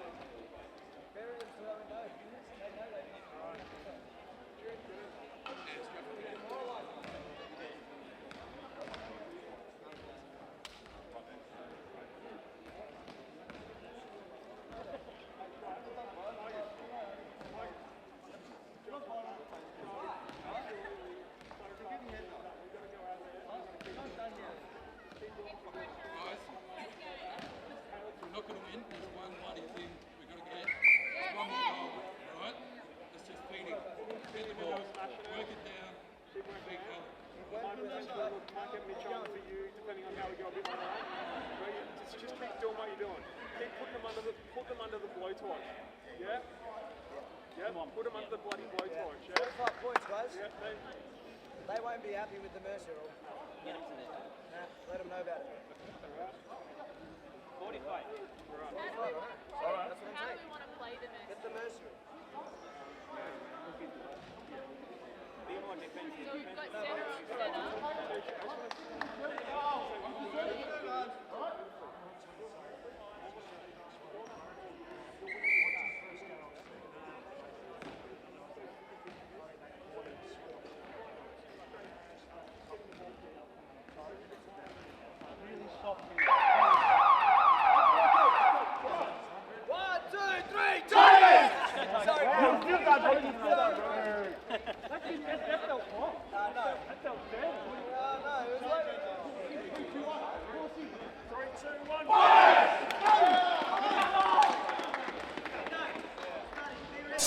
Welcome back. About to get set for the last quarter here at the Melbourne Sports and Aquatic Centre. Top of the table clash. It's been a bit of a fizzer so far in terms of the tightness because Richmond have careered out to a 45-point advantage. Matthew Lloyd giving the Bombers a pep talk at three-quarter time.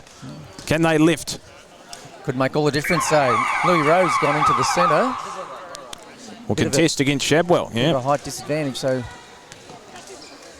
makes it difficult for them as the Tigers take control early in the quarter.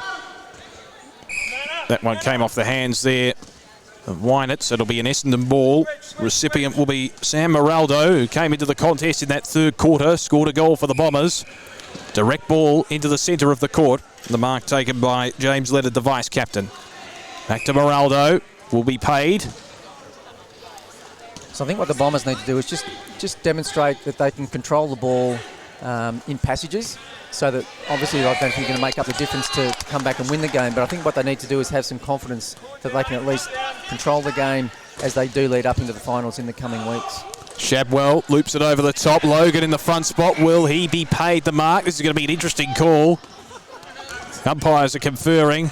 Player in front. Logan gets it for the Bombers to the raptures of the crowd. Player in front gets it. So Logan with the short one to Leonard. Looks inboard back to Logan with the 1-2. Shoots for goal. Point. And I think that was a good call from my angle from the goal umpire. The crowd was willing it to be a goal. It could have easily succumbed to the pressure. Yeah, the most exciting point that we've seen today, that's for sure.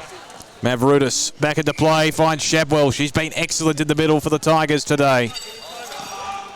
Shabwell from the defensive third for Richmond. He's got Mavroudis short, elects to go longer and finds Wynant. Just on top of the defensive zone, Shabwell making ground. Finds the space. Loops it over the top. Naidu wants it in the front, but well taken at the back by Leonard. Leonard goes short. Finds his skipper in Rowe. Louis Rowe for the top of the defensive third. Finds the intended target there for the Bombers in Moraldo. Moraldo out wide, back to Lowe. Perito looking to get into the contest here, will take the mark. That's better play from the Bombers, just slowing it down. Can he score from here? Oh, he goes short. Turns it over. Naidu in the road. Naidu from the top of the defensive third can go for goal. It bounces through for a minor. He was trying to go for it again. This time there was a vacant forward third in front of him. So the margin still 45 points. Well, Moraldo's disposal inboard was probably not the best, and Shabwell takes it in front of Logan. Shabwell from the central zone, over the head of Naidu. Just a little bit too much purchase on that pass, and Leonard takes the mark. So 7 minutes remaining. What can the Bombers muster here? Can they lift? Can they make a bit of a comeback? Perito, more than capable of scoring a major. From beyond the centre circle, goes for home. Misses to the left and was lucky. Not even going to be a score, actually. Got the hook going on the big long-range shot. So brought back into play there by Mavroudis and finds Wynant just inside the perimeter here. 6.5 minutes remaining. Goes down the line looking for Naidu. It clean bowls him. Bounces over the back. Moraldo will get there first in the defensive zone for the Bombers. Loops it over the top to Logan. Takes it with ease. Uncontested mark in the central third. Underarm over the top to Moraldo into open territory. Can Perito get there first? No, Mavroudis will see it over. So it'll be a Richmond ball from the defensive line. Recipient will be Mavroudis. Oh, another example there of the Bombers. Just that last handball has let them down a few times today. Just not having the skill to be able to make sure that you can handball it cleanly to a leading forward and then be able to settle and have a shot for goal. Rare error in defence for Richmond. They had to concede the behind as Wynant tried to keep it in play. He's got possession now. 44 points the margin. 5 3/4 minutes remaining in this top of the table clash. Looks through the corridor. Shabwell takes the mark. Waits for the oncoming traffic to pass by. Shabwell out wide, finds Mavroudis. Just inside the field of play in front of Logan. He's done well, Mavroudis, and look at that. Looping pass direct to Naidu, who's certainly within range. Naidu inside the forward zone here. Will go back with a deliberate approach. He's a charismatic figure in this Richmond lineup. Naidu to put the cherry on top of the cake for the Tigers. He's missed. This is to the right. Certainly been a dominant player today.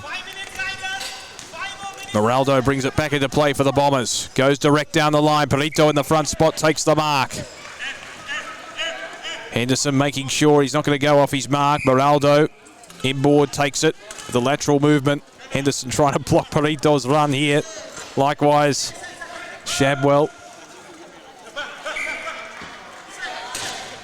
Rowe combining there with... how about that? Perito just turning around. He got it originally there. Well, Logan leaves it for Perito. Moraldo is waiting for the hand pass and gets it here. I need to work hard now to try and get a clear space. That's the way. Moraldo out wide to Logan. Just inside forward territory here.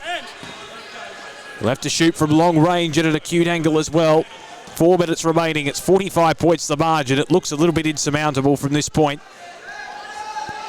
Logan, who's been well held, nullified in his influence. Can he score a major here? Yes, he can. The crowd tells the story, and they get around him.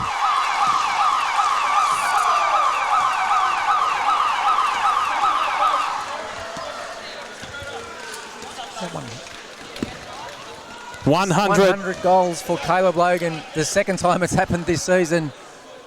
The crowd rushed onto the court there to celebrate in traditional AFL style when someone kicks 100 goals. And to have Matthew Lloyd there having his photo taken with Caleb Logan, another 100-goal kicker. What a magnificent moment for the Essendon Football Club. Matthew Lloyd scored 100 goals for the season in 2000 and 2001, and now a centurion for the Bombers, as Logan registers his 100th major for the season in 2022. That's fantastic to see. One of the icons of the game, Caleb Logan, been involved since day one with the first ever team, back in 2016. Well done, Caleb Logan. Great credit to you and all the hard work that you've done. So back in the middle, 45 points the margin. Shabwell copped one there, a little bit too high against Rowe. She'll regain her breath here.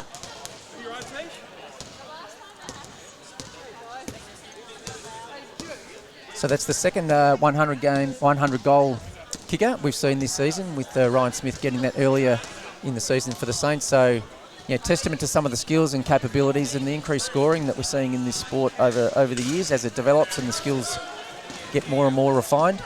So well done to both of those players. Excellent examples of wheelchair AFL.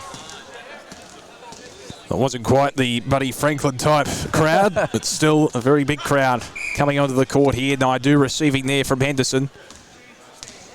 It's great to see some good supporters here today. Some great numbers celebrating the Pride Round as well. Some really good encouragement for this sport as it grows and develops. A wonderful opportunity for people with disability to get involved in sport. So Moraldo brings it back into play, finds Rowe. Just holding possession at the moment, inside 3 minutes. 46 points the margin in favour of the Tigers. It's been a blowout in many respects in this top of the table clash. Moraldo receiving from his skipper in Rowe. Out wide to Leonard. 2.5 minutes remaining. Logan will present, just wheeling around that forward third. Looks in that direction. Overcooked the pass. Now Wynett on the counter-attack for the Tigers. Naidu takes it easily. Uncontested mark. Goes in short, finds Henderson, who's the meat in the sandwich there. And he'll be paid. So the Richmond skipper, who's led from the front today in both games, Chris Henderson, certainly well within range here in forward territory. Loops it over the top for a goal. Wonderful work by the Tigers, and what this game actually means is it looks like they'll be guaranteed their top finish on the ladder, which means automatic entry into the grand final for the Tigers, looking to avenge their loss in last year's grand final to Collingwood. So certainly happy days for the Tigers to try and get another premiership in the wheelchair AFL competition. So just over a minute and a half remaining in this one. Shabwell to contest against Rowe here. 46 points the margin. Henderson with the hand pass. And it tumbles off all comers. Wynett to be the recipient for Richmond. He's got a couple of options inboard. Wynett loots it over the top. Here's Shabwell presenting well. Looks into forward territory. Naidu in the pocket. Naidu takes the mark. He can soak this one up and enjoy the spoils here. A minute remaining. He's going to go short to his skipper Henderson. Is he going to go back? Might be forced to go back over his mark here. Well, he may as well go for home, Naidu. It's a congested forward area now. Yeah, he'd be very happy to get this last goal if he could. Wait for the celebration if he gets it. Naidu puts it through. Celebrating before the goal umpire gave the all clear, but anyway, that was the end result. So terrific work from Vincent Naidu. He's had a wonderful game today. Some really terrific goals, including one from almost the full back position, one of the biggest long-range goals I've ever seen. So well done, Vincent Naidu and the Tigers, really showing their dominance in this season's sport of Victorian Wheelchair Football League. Logan's hand pass was smothered, managed to regain it, goes for home. Shabwell on the last line, takes the mark. And the Tigers can repel and soak up these last seconds. They'll stay on top of the ladder and they assert themselves as a yardstick in the Victorian Wheelchair Football League. Richmond convincing winners. They prevail by 52 points over the Bombers, 91-39. Well, as we can hear the Richmond theme song coming out, we heard the three-quarter time address from Matt Morris, their captain and coach, telling them to keep pushing, to keep fighting, and to make sure that they ground the Bombers into the ground, which is what they did in that last quarter. A terrific win by the Tigers, setting themselves up for a top-of-the-ladder result and straight through to the grand final. Wonderful work from the Richmond Football Club. And Essendon Football Club got a few things to think about. There's certainly some talent on the park where they can still come back and make a difference when the finals come around. So well done. Great result there for the Tigers. Another great round of the Victorian Wheelchair Football League here at the Melbourne Sport and Aquatic Centre, celebrating Pride Round. Inclusion of sport for people from all sorts of backgrounds. Well done to AFL Victoria, and the support we're getting from the Robert Rose Foundation has been wonderful. I've been here from Richard Amon from Disability Sport and Recreation. We're proud to be a partner of this sport as well. I'll be finished off on my commentary. We'll leave you with Damien for the last game. But congratulations to the Tigers, and we've certainly seen some great excellence of sport on the field today. If you know of any other sporting achievements that you think could be warranted in being celebrated in the Victorian Disability Sport and Recreation Awards coming up later in the year, you can go to the DSR website, dsr.org.au, and submit a nomination by the end of August, when the nominations close for the awards coming up in November. So thank you for having me on board here, Damien. It's been great to see two terrific games in wheelchair football, and looking forward to your contribution in the last game to follow. Absolutely, and congratulations too to Caleb Logan. He's receiving the round of applause. He does a lap of honour. 100 goals to his name. Matthew Lloyd was present to celebrate with him. Speaking of individual achievements, that's one. It's certainly going to be celebrated in Essendon history regardless of who you follow. You've got to admire that sort of achievement. Absolutely. Caleb was one of the initial players that joined the first ever Victorian team back in 2016 here at the Melbourne Sport and Aquatic Centre. So he's been an icon of the sport since day one, and great to see his hard work being recognised with 100 goals. What a magnificent achievement. Looks as if there's going to be a presentation of some sort here. We're going to do a photo here with Matthew Lloyd, which is fantastic. So it's great to see, again, Matthew Lloyd's presence here, a recognition of the wonderful support that all these clubs have been put into their wheelchair football program. Since day one, it's been great to see the involvement of the AFL clubs, and year by year they get more and more integrated into the operations of the clubs, which is fantastic to see. Well, Richard, thanks again for your contribution and for your insight as well into the competition itself. It's been certainly a great day, a great period to spend with you to get that extra little level of education, particularly for those out there who are not as familiar with this competition. Absolutely. Well, thanks, Damien, and I encourage anyone who's watching, come down and watch when you see the next opportunity, or if you're a player looking to get involved, get in touch with AFL Victoria. Their website's got all the information about how to get involved in this wonderful sport. And let's continue to celebrate sport being able to be made available for people with a disability to live their best life possible. So Richmond prevail with the top of the table clash. A big win by 52 points over the Bombers, 91-39. We'll be back shortly for the Melbourne Sports and Aquatic Centre with the last of our games today as part of Pride Round.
Welcome back to the Melbourne Sports and Aquatic Centre. The final game of the 4 matches scheduled today as part of Pride Round in the Victorian Wheelchair Football League. And this one sees St Kilda pitted against Hawthorn. Both sides looking to atone for disappointing losses earlier today. The Saints have 5 wins for the season. The Hawks are winless at this point as we're in the middle and set in motion.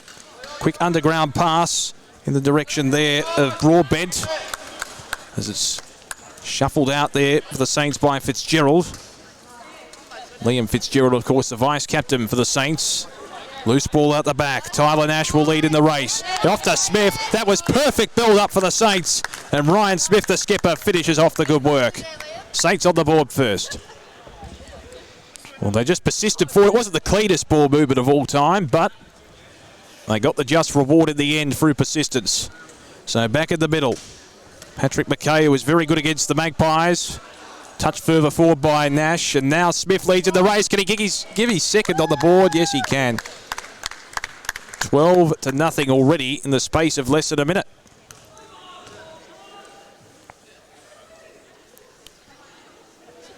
So Smith already proving prominent. They've got to tighten up the screws, the Hawks, and again McKay winning the tap. Leading in the race for the ball is Broadbent. Can he keep it in play to the confined space? Smith tries to pick the ball up with the one hand. Is successful. Hand pass into the path of McKay, but the ball too quick to beat him to the line. So Hawthorn have yet to really have much of a possession so far in this contest. Will repel through the agency of McNeil. Alistair McNeil chips it short and finds Broadbent. Tim Broadbent, who was one of the promising players earlier on against Richmond, particularly in the first half of that game, loops it over the top. Tries to find the intended target in Argate. Ball tumbles over for one behind. So the Hawks on the board for the first time, one behind. Saints with 2 straight majors already. Liam Fitzgerald, the vice-captain, to bring it back in. McKay with the one hand with nonchalance takes the mark. McKay's got an option laterally, goes back to Fitzgerald. Hawthorn setting up their zone as the Saints try and protrude out of defence. Fitzgerald loops it over the top to McKay. Again, one-hander, pulls it in. Takes it in front of Argate, deep in the defensive zone for the Saints. McKay loops it over the top. Was looking for the intended target there in Cochrane. Couldn't quite find him. Now the loose ball in dispute. McKay wants it more. Paddles it further forward for the Saints. Natch lashes onto it. Finds Smith. Good transition from the Saints. Ryan Smith, the skipper. Registered 2 goals already. Just inside the forward zone here. Acute angle to contend with. Oh, just leaps it over the top to Nash, who found open space. Took the uncontested mark, and he has a chance to get himself on the scoreboard here. He's directly in front. Tyler Nash goes for goal. Has it carried the pack? Touched according to the umpire. 2-1 to 1 behind. The Saints doing all the pressing and the attacking at the moment. McNeil to bring it back into play for the Hawks. Looking a little bit stagnant at the moment. McNeil out wide looking for Broadbent. Fisted clear by Cochrane. Argate. Little underground pass to Broadbent, who's taken, holding the ball. Well done by Smith. Got the little tag, just for those who are unaware. The tag is counted as a tackle because Broadbent had sufficient manoeuvrability to dispose of the ball and didn't do so in time. It is holding the ball. So Smith will be the recipient, covering a lot of territory on the court at the moment. It's already registered the only 2 majors of this game so far.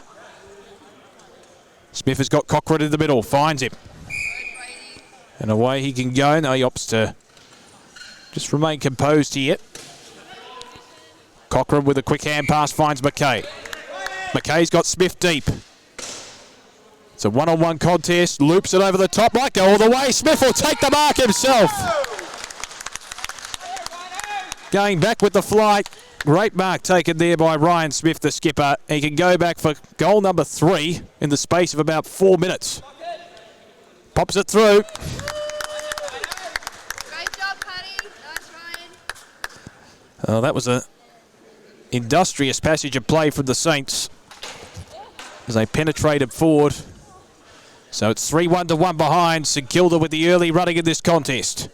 Back in the middle. Argate loses out to McKay. Off the hand of Broadbent, which will mean it will probably be a St Kilda ball. We'll wait on the umpire's adjudication. It's actually going to go to the Hawks. McNeil, the recipient for Hawthorn. He's got Argate short the skipper if he wants her. Loops it over the top into the path of Hill. Too much carry on that pass. And St Kilda can clear through the agency of McKay. So Patrick McKay was very good against Collingwood. Saints went down 92-44 in that contest. Perhaps a little bit of an upset given the margin, not necessarily the result, as Smith takes the mark in front. In the middle of the court. Ryan Smith. Got Nash deep. Goes short to Fitzgerald. Fitzgerald just inside the central zone here. Left-handed hand pass finds Nash. Inside the forward zone, looks for Smith and finds him. He's just dominating the one-on-one contest at the moment. Smith for goal number 4 from almost point-blank range. What a player he's been, Ryan Smith. He's good against Collingwood as well. It's no gimme, but he should nail it and does. Ryan Smith done all the goal scoring so far. It's 4-1 to 1 behind, and the Hawks need to tighten the screws. Certainly on Smith as well. Not only doing damage in the forward area, but also covering a lot of territory on the court. McKay combining with Nash with the old 1-2. Into the path of Smith. It bounces. It trickles. Smith with the open goal. Like a kid in the candy store at the moment. 5-1 to 1 behind. You just wonder if the Hawks are ever going to get it inside that forward territory. They've had one entry so far in this game. That resulted in 1 behind. McKay just won that contest. It'll be a Hawthorn ball. So Argate receives here. In the central third for the Hawks. Argate's got Hill, who's been double teamed at the moment. Mark will be paid here for the Hawks in the agency of O'Halloran. Smith can't keep it in play. So it'll be McKay, the recipient here for the Saints. Right in front of our commentary position. Loops it over the top for Fitzgerald. Went without it. Probably should have taken the mark. Broadbent couldn't quite hold it. Out the back, Hill tries to keep it in play for the Hawks. Broadbent smothered there by Smith. Was it illegal? It was an overhead throw, I think, according to the umpire. So recipient for the Hawks. In fact, it's going to go back to the Saints. McKay will be the recipient. I think the players were a touch confused as well. So McKay with the left-handed pass. Smith again. Second attempt takes the mark. So Ryan Smith for goal number 6. Instead opts to go short and finds Nash, who can go back and shoot from point-blank range. Tyler Nash for his first of the day. It's through the middle.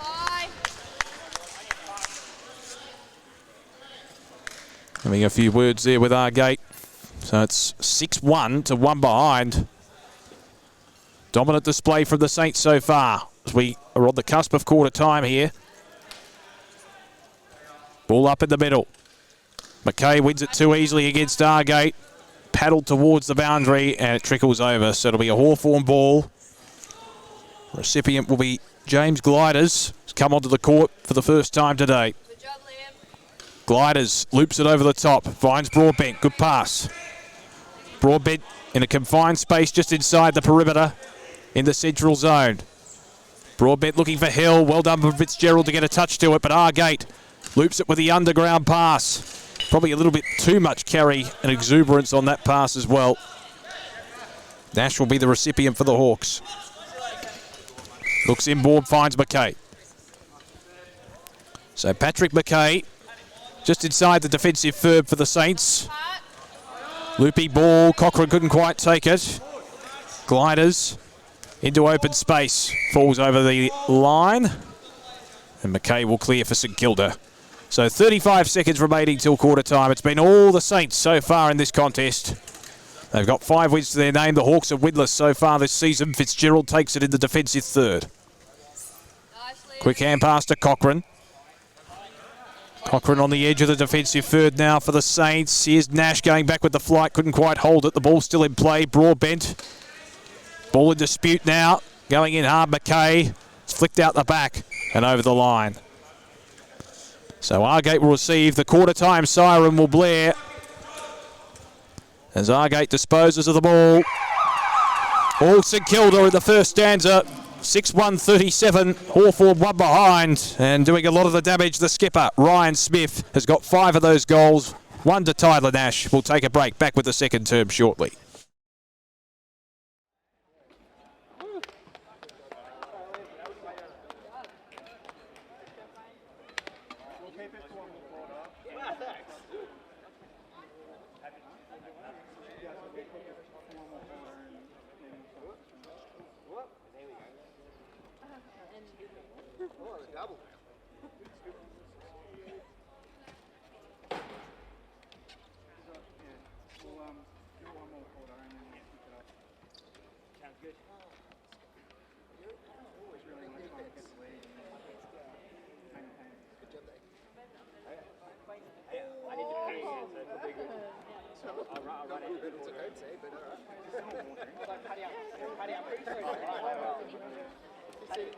Better at me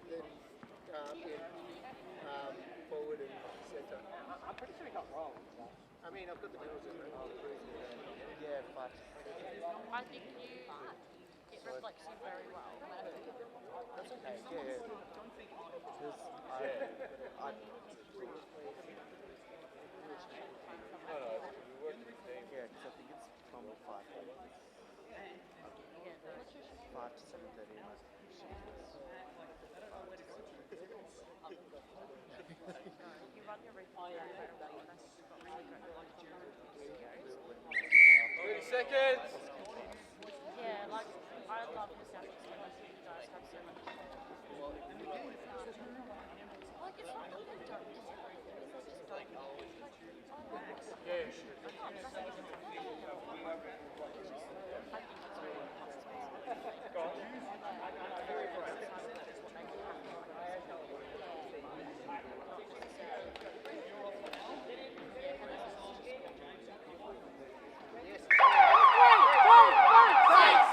Okay, guys, pick it up.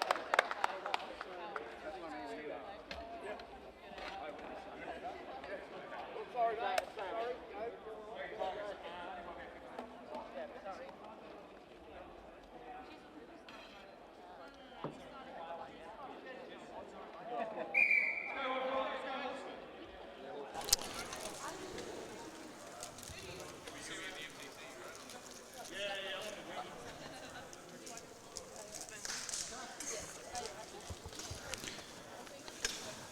About to get underway in the second quarter of our final game of Pride Round here at the Melbourne Sports and Aquatic Centre. St Kilda with the early running. They lead by 6 goals. 6-1 to 1 behind. McKay loses out on this occasion to his opponent there. As McNeil tried to traverse through for the ball. Here's Smith. Long range shot. Hits the behind post on the full. So it'll be out on the full. Hawthorn free pass. And it's going to be taken here by the skipper and Joanna Argate. It's been resolute. Certainly a keen try today. It was very good against Richmond earlier on. Trying to find the intended target there, and Ingram couldn't quite find him. It's off a St Kilda hand, I think, so Argate will be the recipient. Just inside the defensive third for the Hawks. Argate's got a couple of options short. Hill presents in space. Tried to take it with the one hand. Just fumbled it on that occasion, and Cochrane sees it over. It'll be a St Kilda ball. Cochrane to be the recipient. So Cochrane's got McKay laterally, if that's the direction they want to go. Steve Fitzgerald presents laterally. Now McKay into open space. Plays on. Left-handed hand pass to Smith. He can do no wrong at the moment. Argate may be clicking on to dear life, but they can't stop Smith. Argate back upright at the moment. As his Broadbent. Well, what a performance this has been from Ryan Smith, the skipper, from close range. Should have no trouble. There is a bit of a difficult angle to contend with, but he's a professional and he puts it straight through. So the Saints with their 7th on the board, Smith with his 6th. And it's a 7-goal margin.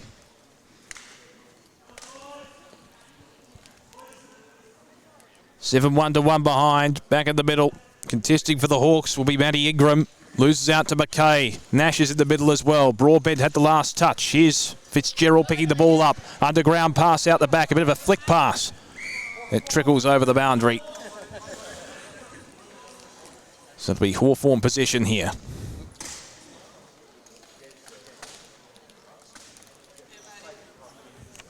So Matty Ingram, the recipient.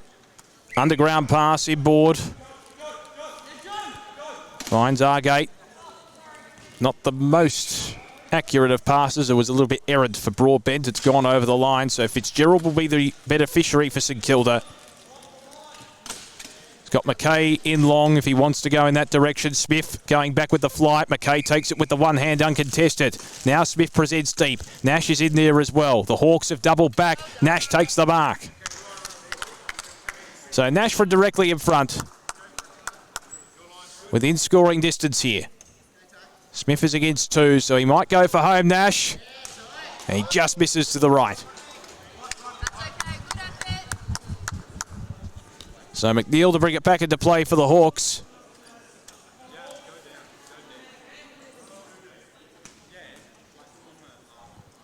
$43 points the margin. It's been an annihilation in St Kilda's favour.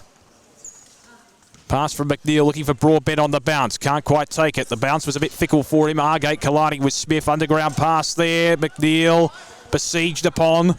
Trying to pick the ball up is Ingram for the Hawks. Can't quite have a touch of the fumbles. Argate loops it over the top. That was an overhanded throw, and she knew it as well as soon as it left the hand. So Smith to be the recipient for the Saints.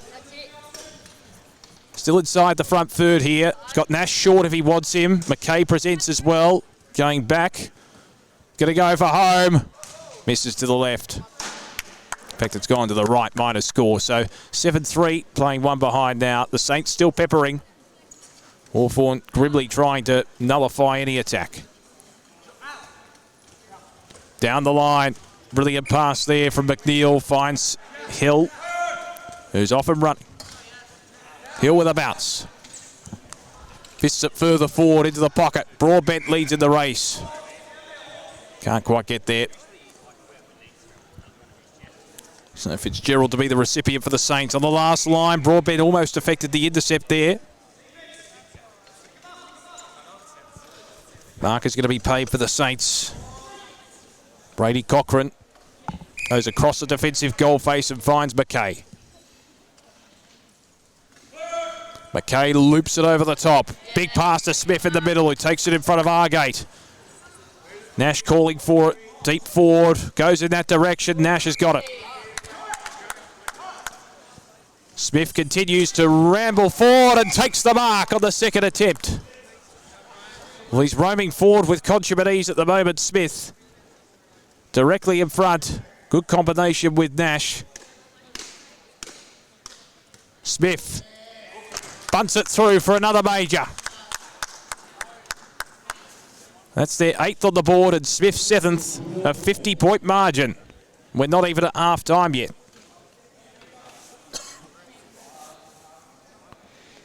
What can the Hawks do to stem the flow here? Ingram will have the clearance for the Hawks.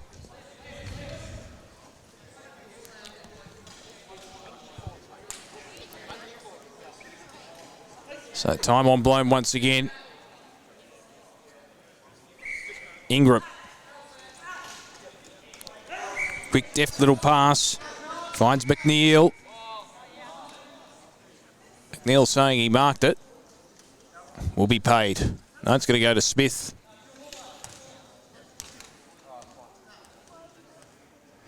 So he's coming back to McNeil. Just a bit of a conference there. So Hill wants it long. McNeil, long pass, well intercepted by McKay. So Patrick McKay has covered a lot of territory on the court in this game. From the defensive third, looks inboard to Cochrane. Cochrane at the top of the defensive third at the moment. Goes down the line and finds Fitzgerald. Smith presenting, going backwards into the forward territory.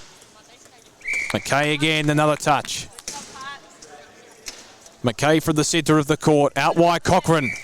All on their own here, a number of Saints players. Nash takes the mark, robes into the goal and puts it through.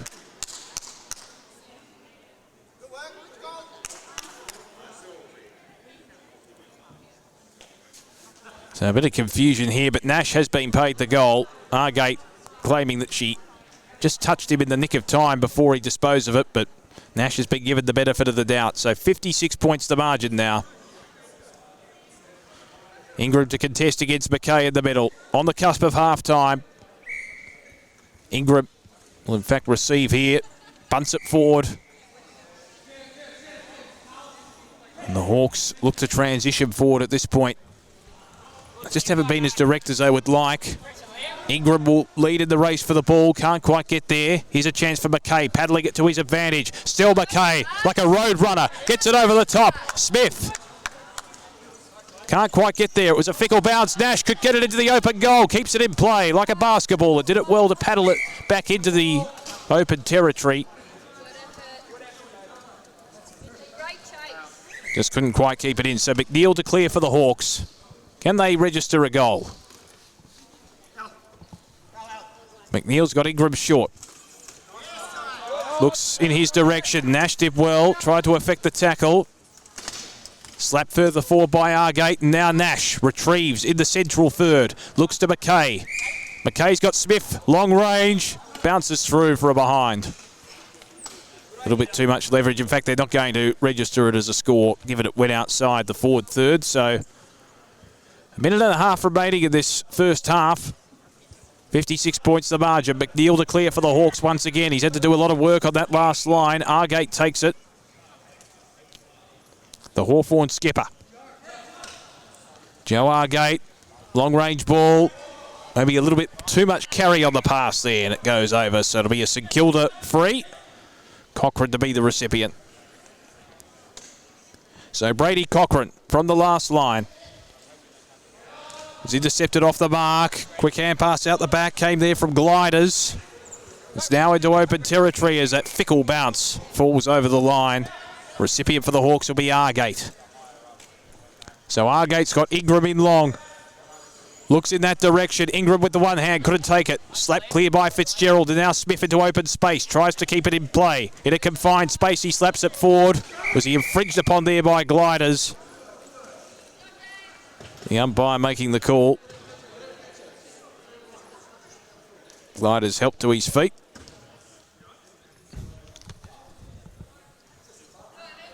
And back into the chair. So a ball up. There won't be a free paid.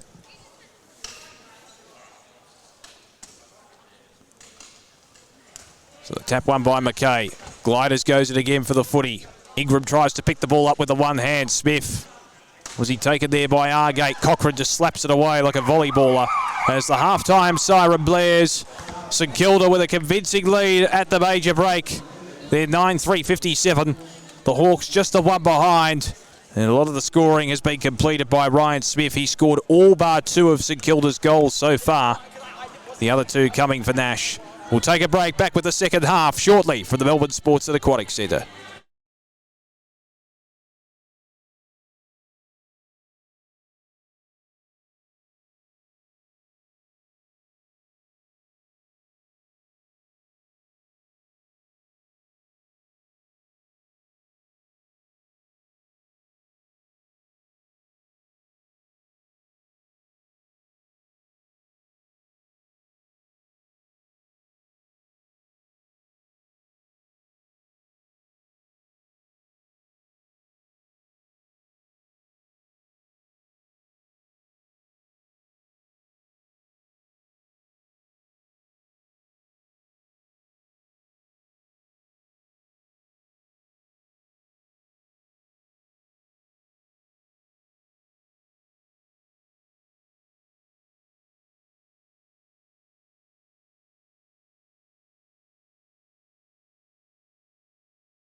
Just about set for the second half of the last of the games as part of Pride Round for the Victorian Wheelchair Football League at the Melbourne Sports and Aquatic Centre. It's the Saints in a commanding position, leading the Hawks by 56 points at the major break. 7 of the 9 goals have come from the hands of the skipper in Ryan Smith. As we get underway, here's a chance for the Hawks. First major potentially here through the agency of Broadbent. They won the quick clearance. Broadbent from point blank range. And the Hawks finally on the board. They're 1-1-7. The Saints 9-3-57. It's taken just over a half, but they finally got a major. Good reward too from Broadbent. Worked hard against the Tigers in game 1 today. So it'll be Hill with the clearance here for the Hawks. It's got Broadbent deep. He looks in that direction. Broadbent too easy. Open goal. Second in a minute.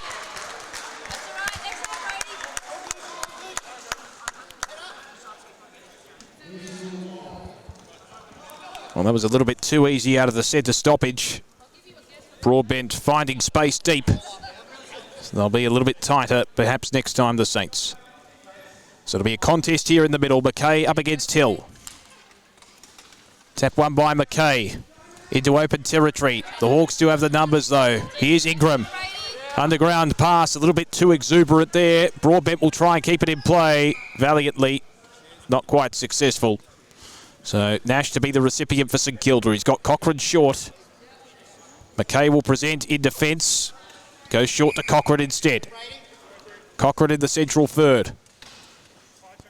Smith is double teamed at the moment. They're trying to clamp down on his influence. McKay on the second attempt takes the mark. Now the Saints can protrude further forward here. Short pass to Cochrane. Cochrane just beyond the forward third here in the Central Division. Short pass finds McKay again. It's featured a number of times in that passage of play. McKay loops it over the top. Smith can't quite get there. Bounces at right angles, and it'll be a Hawthorn ball from their defensive zone. Argate to be the recipient. So the Hawthorn skipper can repel for her side. Long ball looking for Hill. Takes the mark. So Hill in the central third. Can continue to the transition for the Hawks here. Argate going backwards to go forwards now, the Hawks. Argate's got Ingram out wide. Hill presenting short. Broadbent offers a lead. Argate short to Hill. On the central wing area here at the Melbourne Sports and Aquatic Centre. Long looping ball over the top. Can Broadbent provide his third goal within the space of a few minutes? He's within range. He's got Hill short. Broadbent goes for home. Fortunately, hooking it to the left. No score for the Hawks. So Cochrane to clear for St Kilda. He's got McKay short, looks in that direction, plucks the mark. McKay deep in defence for St Kilda. Nash will provide an offer, a lead. Looks to go back to Cochrane. Takes it just inside the defensive third for the Saints. They're working it methodically forward here. Cochrane got Nash short. Just lost the handle on that one. Argate slaps it further clear. Now Hill, underground pass. We'll get it back. Hill looks in the Broadbent direction, but that's an overhanded pass, which you're not allowed to do. For those just tuning in, unaware of the rules, has to be an underhanded pass, not an overhanded pass to be legal. McKay loops it over the top to Cochrane, who's featured prominently in the last few minutes. Cochrane from that central wing area.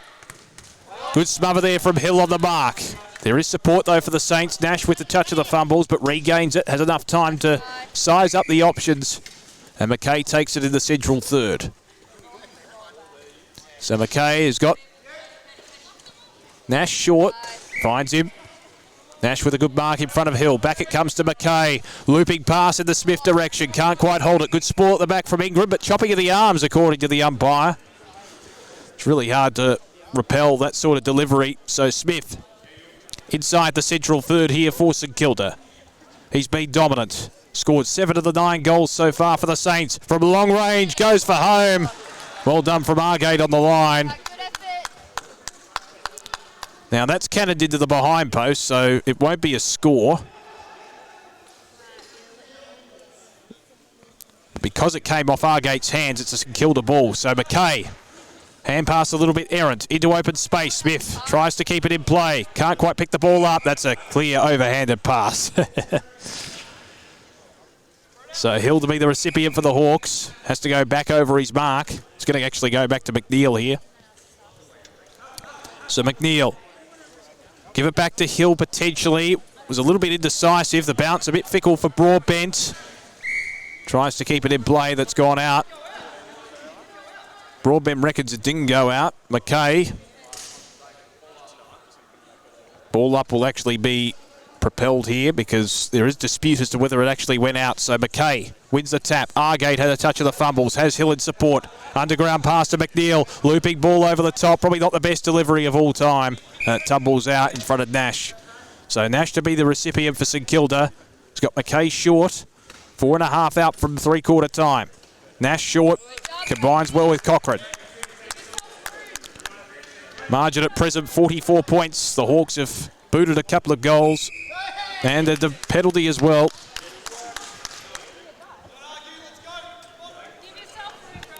So the Hawks registering 2 goals within the space of the first minute through Broadbent of this quarter. Quick pass from Cochrane. Finds McKay. Broadbent on the hammer of Cochrane, who holds the mark.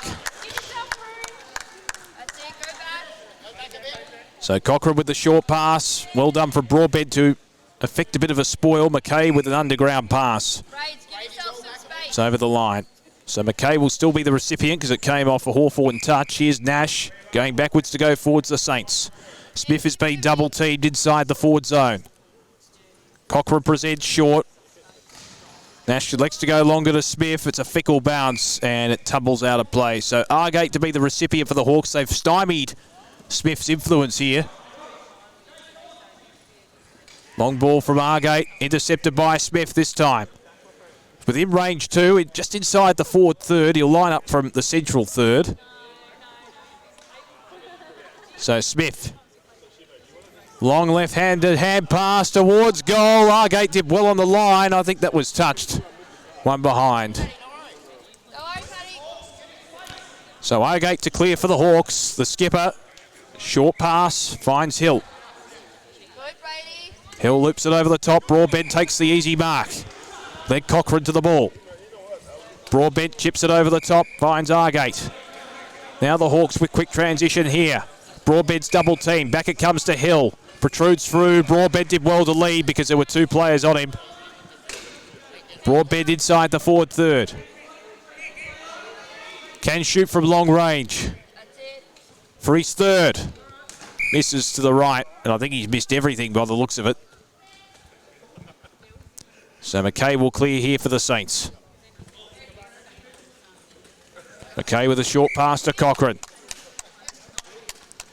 Cochrane's been good since quarter time. Deep in defence for St Kilda. Probably didn't have to do much in the first quarter because it was predominantly in the forward territory for the Saints. Here's McKay again. Been a master accumulator in this contest. Rockets the ball out wide to Smith. Smith marks in the centre of the court. He's got a couple of short options. That one bounced off the chest. McNeil goes in to win the hard footy for the Hawks. Loops it over the top to Glider. So a chance for the Hawks on the counter-attack. Gliders. Got Ingram. Not the best of hand passes. And that one comes into our commentary position. It'll be a St Kilda ball. McKay to be the recipient here. Just inside the defensive third for St Kilda. McKay might go back to Nash. He's got a couple of options deeper. Loops it over the top. Looking there for Smith, who's caught behind. Ingram did well to get to the front spot. Ingram paddling it to his advantage. Underground pass. Very clever out wide, looking for Broadbent. Had a touch of the fumbles. McKay came in. I think it may have been off McKay. It was. So McNeil to be the recipient for the Hawks. Over the head of Smith, who did get a touch to it. It'll be a Hawthorn ball as it trickles over the boundary. Coming onto the court for the Saints is Nathan Tanner. Ingram with possession here for the Hawks. Hill presents as a long-range option. He looks in that direction. Hill takes the mark. Broadbent looking to go forward here. Hill goes long, Broadbent to the one-on-one against Nash. Can't quite trap it. Here's Gliders. Picks the ball up, chucks it out, and eventually it falls off hands over the line. So it'll be a Hawthorn ball here. It was off McKay, so Hill to be the recipient. Goes back to Broadbent, will be paid the mark. Just inside the perimeter. Three-quarter time siren sound, so a chance here for Broadbent after the siren to register his third major. He scored the only two for Hawthorn so far. Acute angle. Goes for home. It's not a bad effort, but it's just missed to the right. Only a minor score. The Saints with a commanding lead. Weren't as dominant in the third quarter, but still, they lead this contest by 44 points. They're 9-4-58. The Hawks at 2-2-14. Be back very shortly for the final quarter.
Seconds.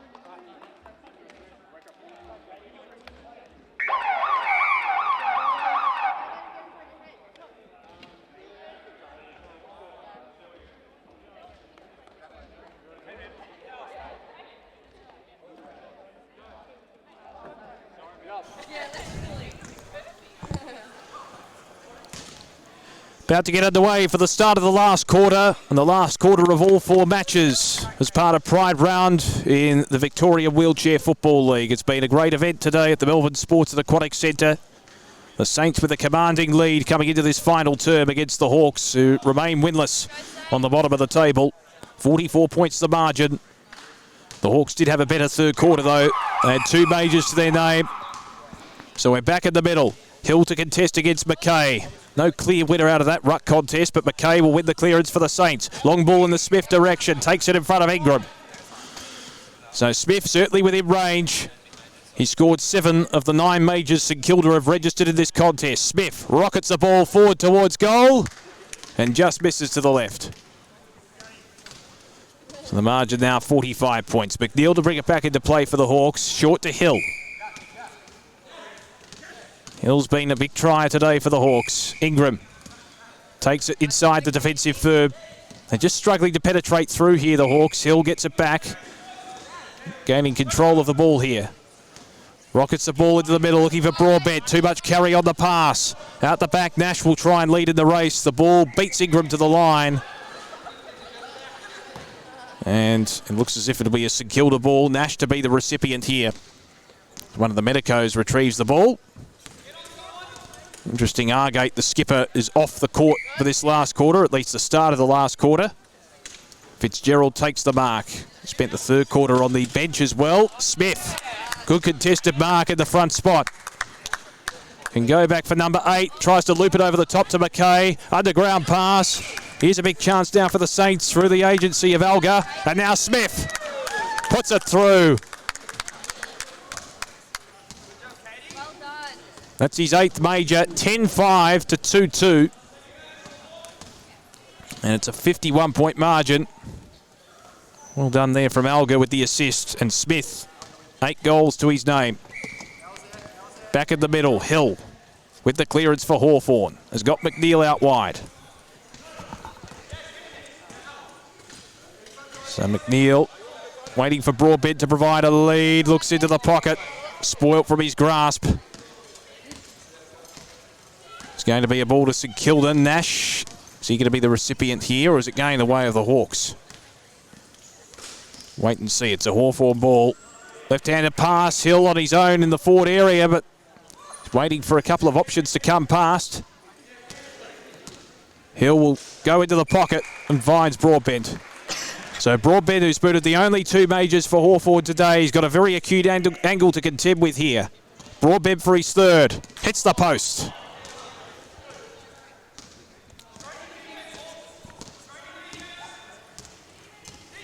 So Fitzgerald to bring it back into play for St Kilda.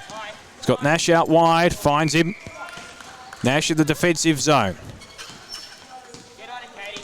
7 minutes remaining. It's a 50-point margin in St Kilda's favour. Nash across the defensive goal face. It's a risky ball.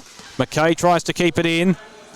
Slams it into Broadbent. Underground pass. Looking there for Hill, but couldn't quite find him.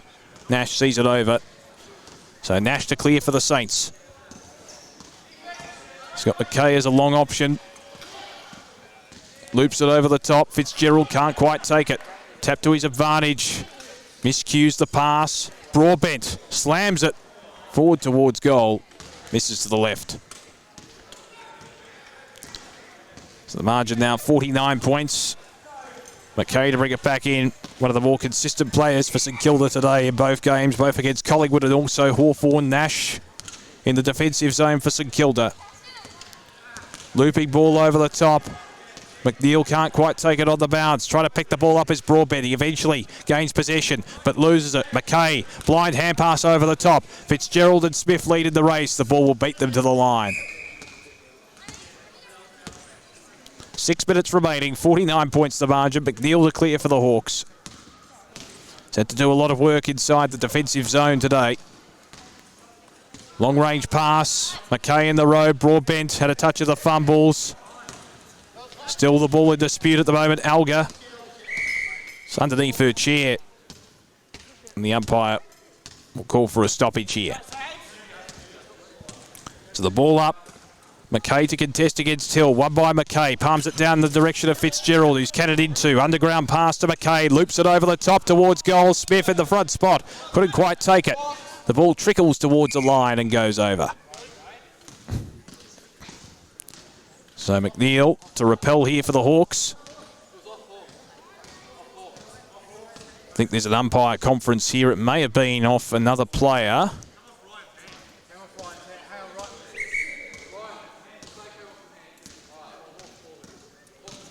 So it is a Hawthorn ball now. They're just conferring and confirming. So McNeil to clear here for the Hawks. Rockets the ball out to Broadbent. Hits him on the chest. Hill rockets his way down towards the forward line and presents here. Tries to take it on the bounce. Slaps it back to Broadbent. That may have been an overhanded pass. It was. He knows it too. Has a wry smile on his face. So Fitzgerald to be the recipient in the central third for St Kilda. He's got Smith long. Smith is double teamed. McKay had a bit of a touch there and it falls out. So Hill to take it for the Hawks. Hill gains a bit of territory into the path of Broadbent. It bounces towards goal. It won't be a score because of the territory that it covered. So McKay to bring it back in for the Saints. He's got Nash in open territory. Takes the mark in the defensive third. Nash has got McKay presenting for him. He wants it, but Fitzgerald is the likely option in the end. Fitzgerald could go down the line here. McKay will present on the outer side. Bit stagnant in terms of the approach here for St Kilda. McKay, not the best pass from Fitzgerald. It bounces out of play. So we've got 3.5 minutes remaining. Saints leading by 49 points. Hill receiving from Broadbent. So Yasin Hill looks inboard. So O'Halloran just inside the forward third, chips it short. And he finds the intended target there in Hill. Back to O'Halloran, who shoots towards goal. Cannons into the post. He has a wry smile on his face, which is good to see. So McKay to bring it back into play for St Kilda. Tick under 3 minutes now. Margin 8 goals. Into open space. Hawthorn have all the numbers here. McNeil through a sea of hands. Nash latches onto it. Now McKay loops it over the top to Smith in the central third. We'll wait for the traffic to pass by. Presenting is McKay. He looks in that direction. Will it bounce for him? It bounced over his head. It was fortuitous for Hill. Got it out to Ingram holding the ball though. McKay got a touch there. Just in the nick of time. Tap to the back of Hill. So McKay rockets it to Smith. Can he take the mark? Yes, he can. Too much strength for Ingram. And Smith can go back for yet another major. He's kicked 8. Well, certainly in terms of his contribution, he's ensured St Kilda have kicked clear. Smith with just the minor score.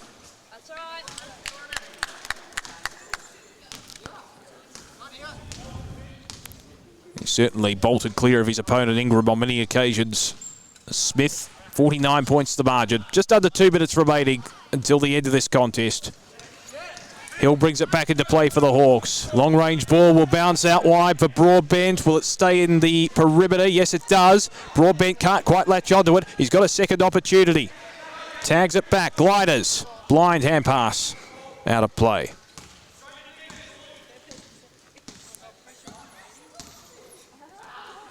So McKay to bring it back in for St Kilda. Minute 25 to go.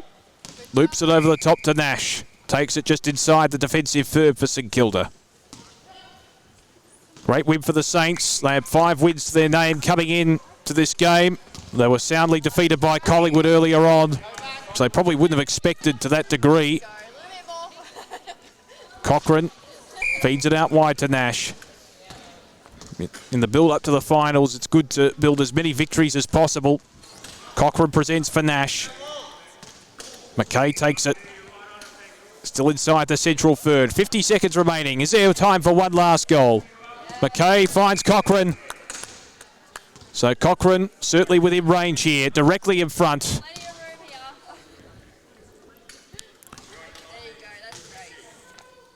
Can Brady Cochrane add to the score tally? Straight into the player on the market, Ingram.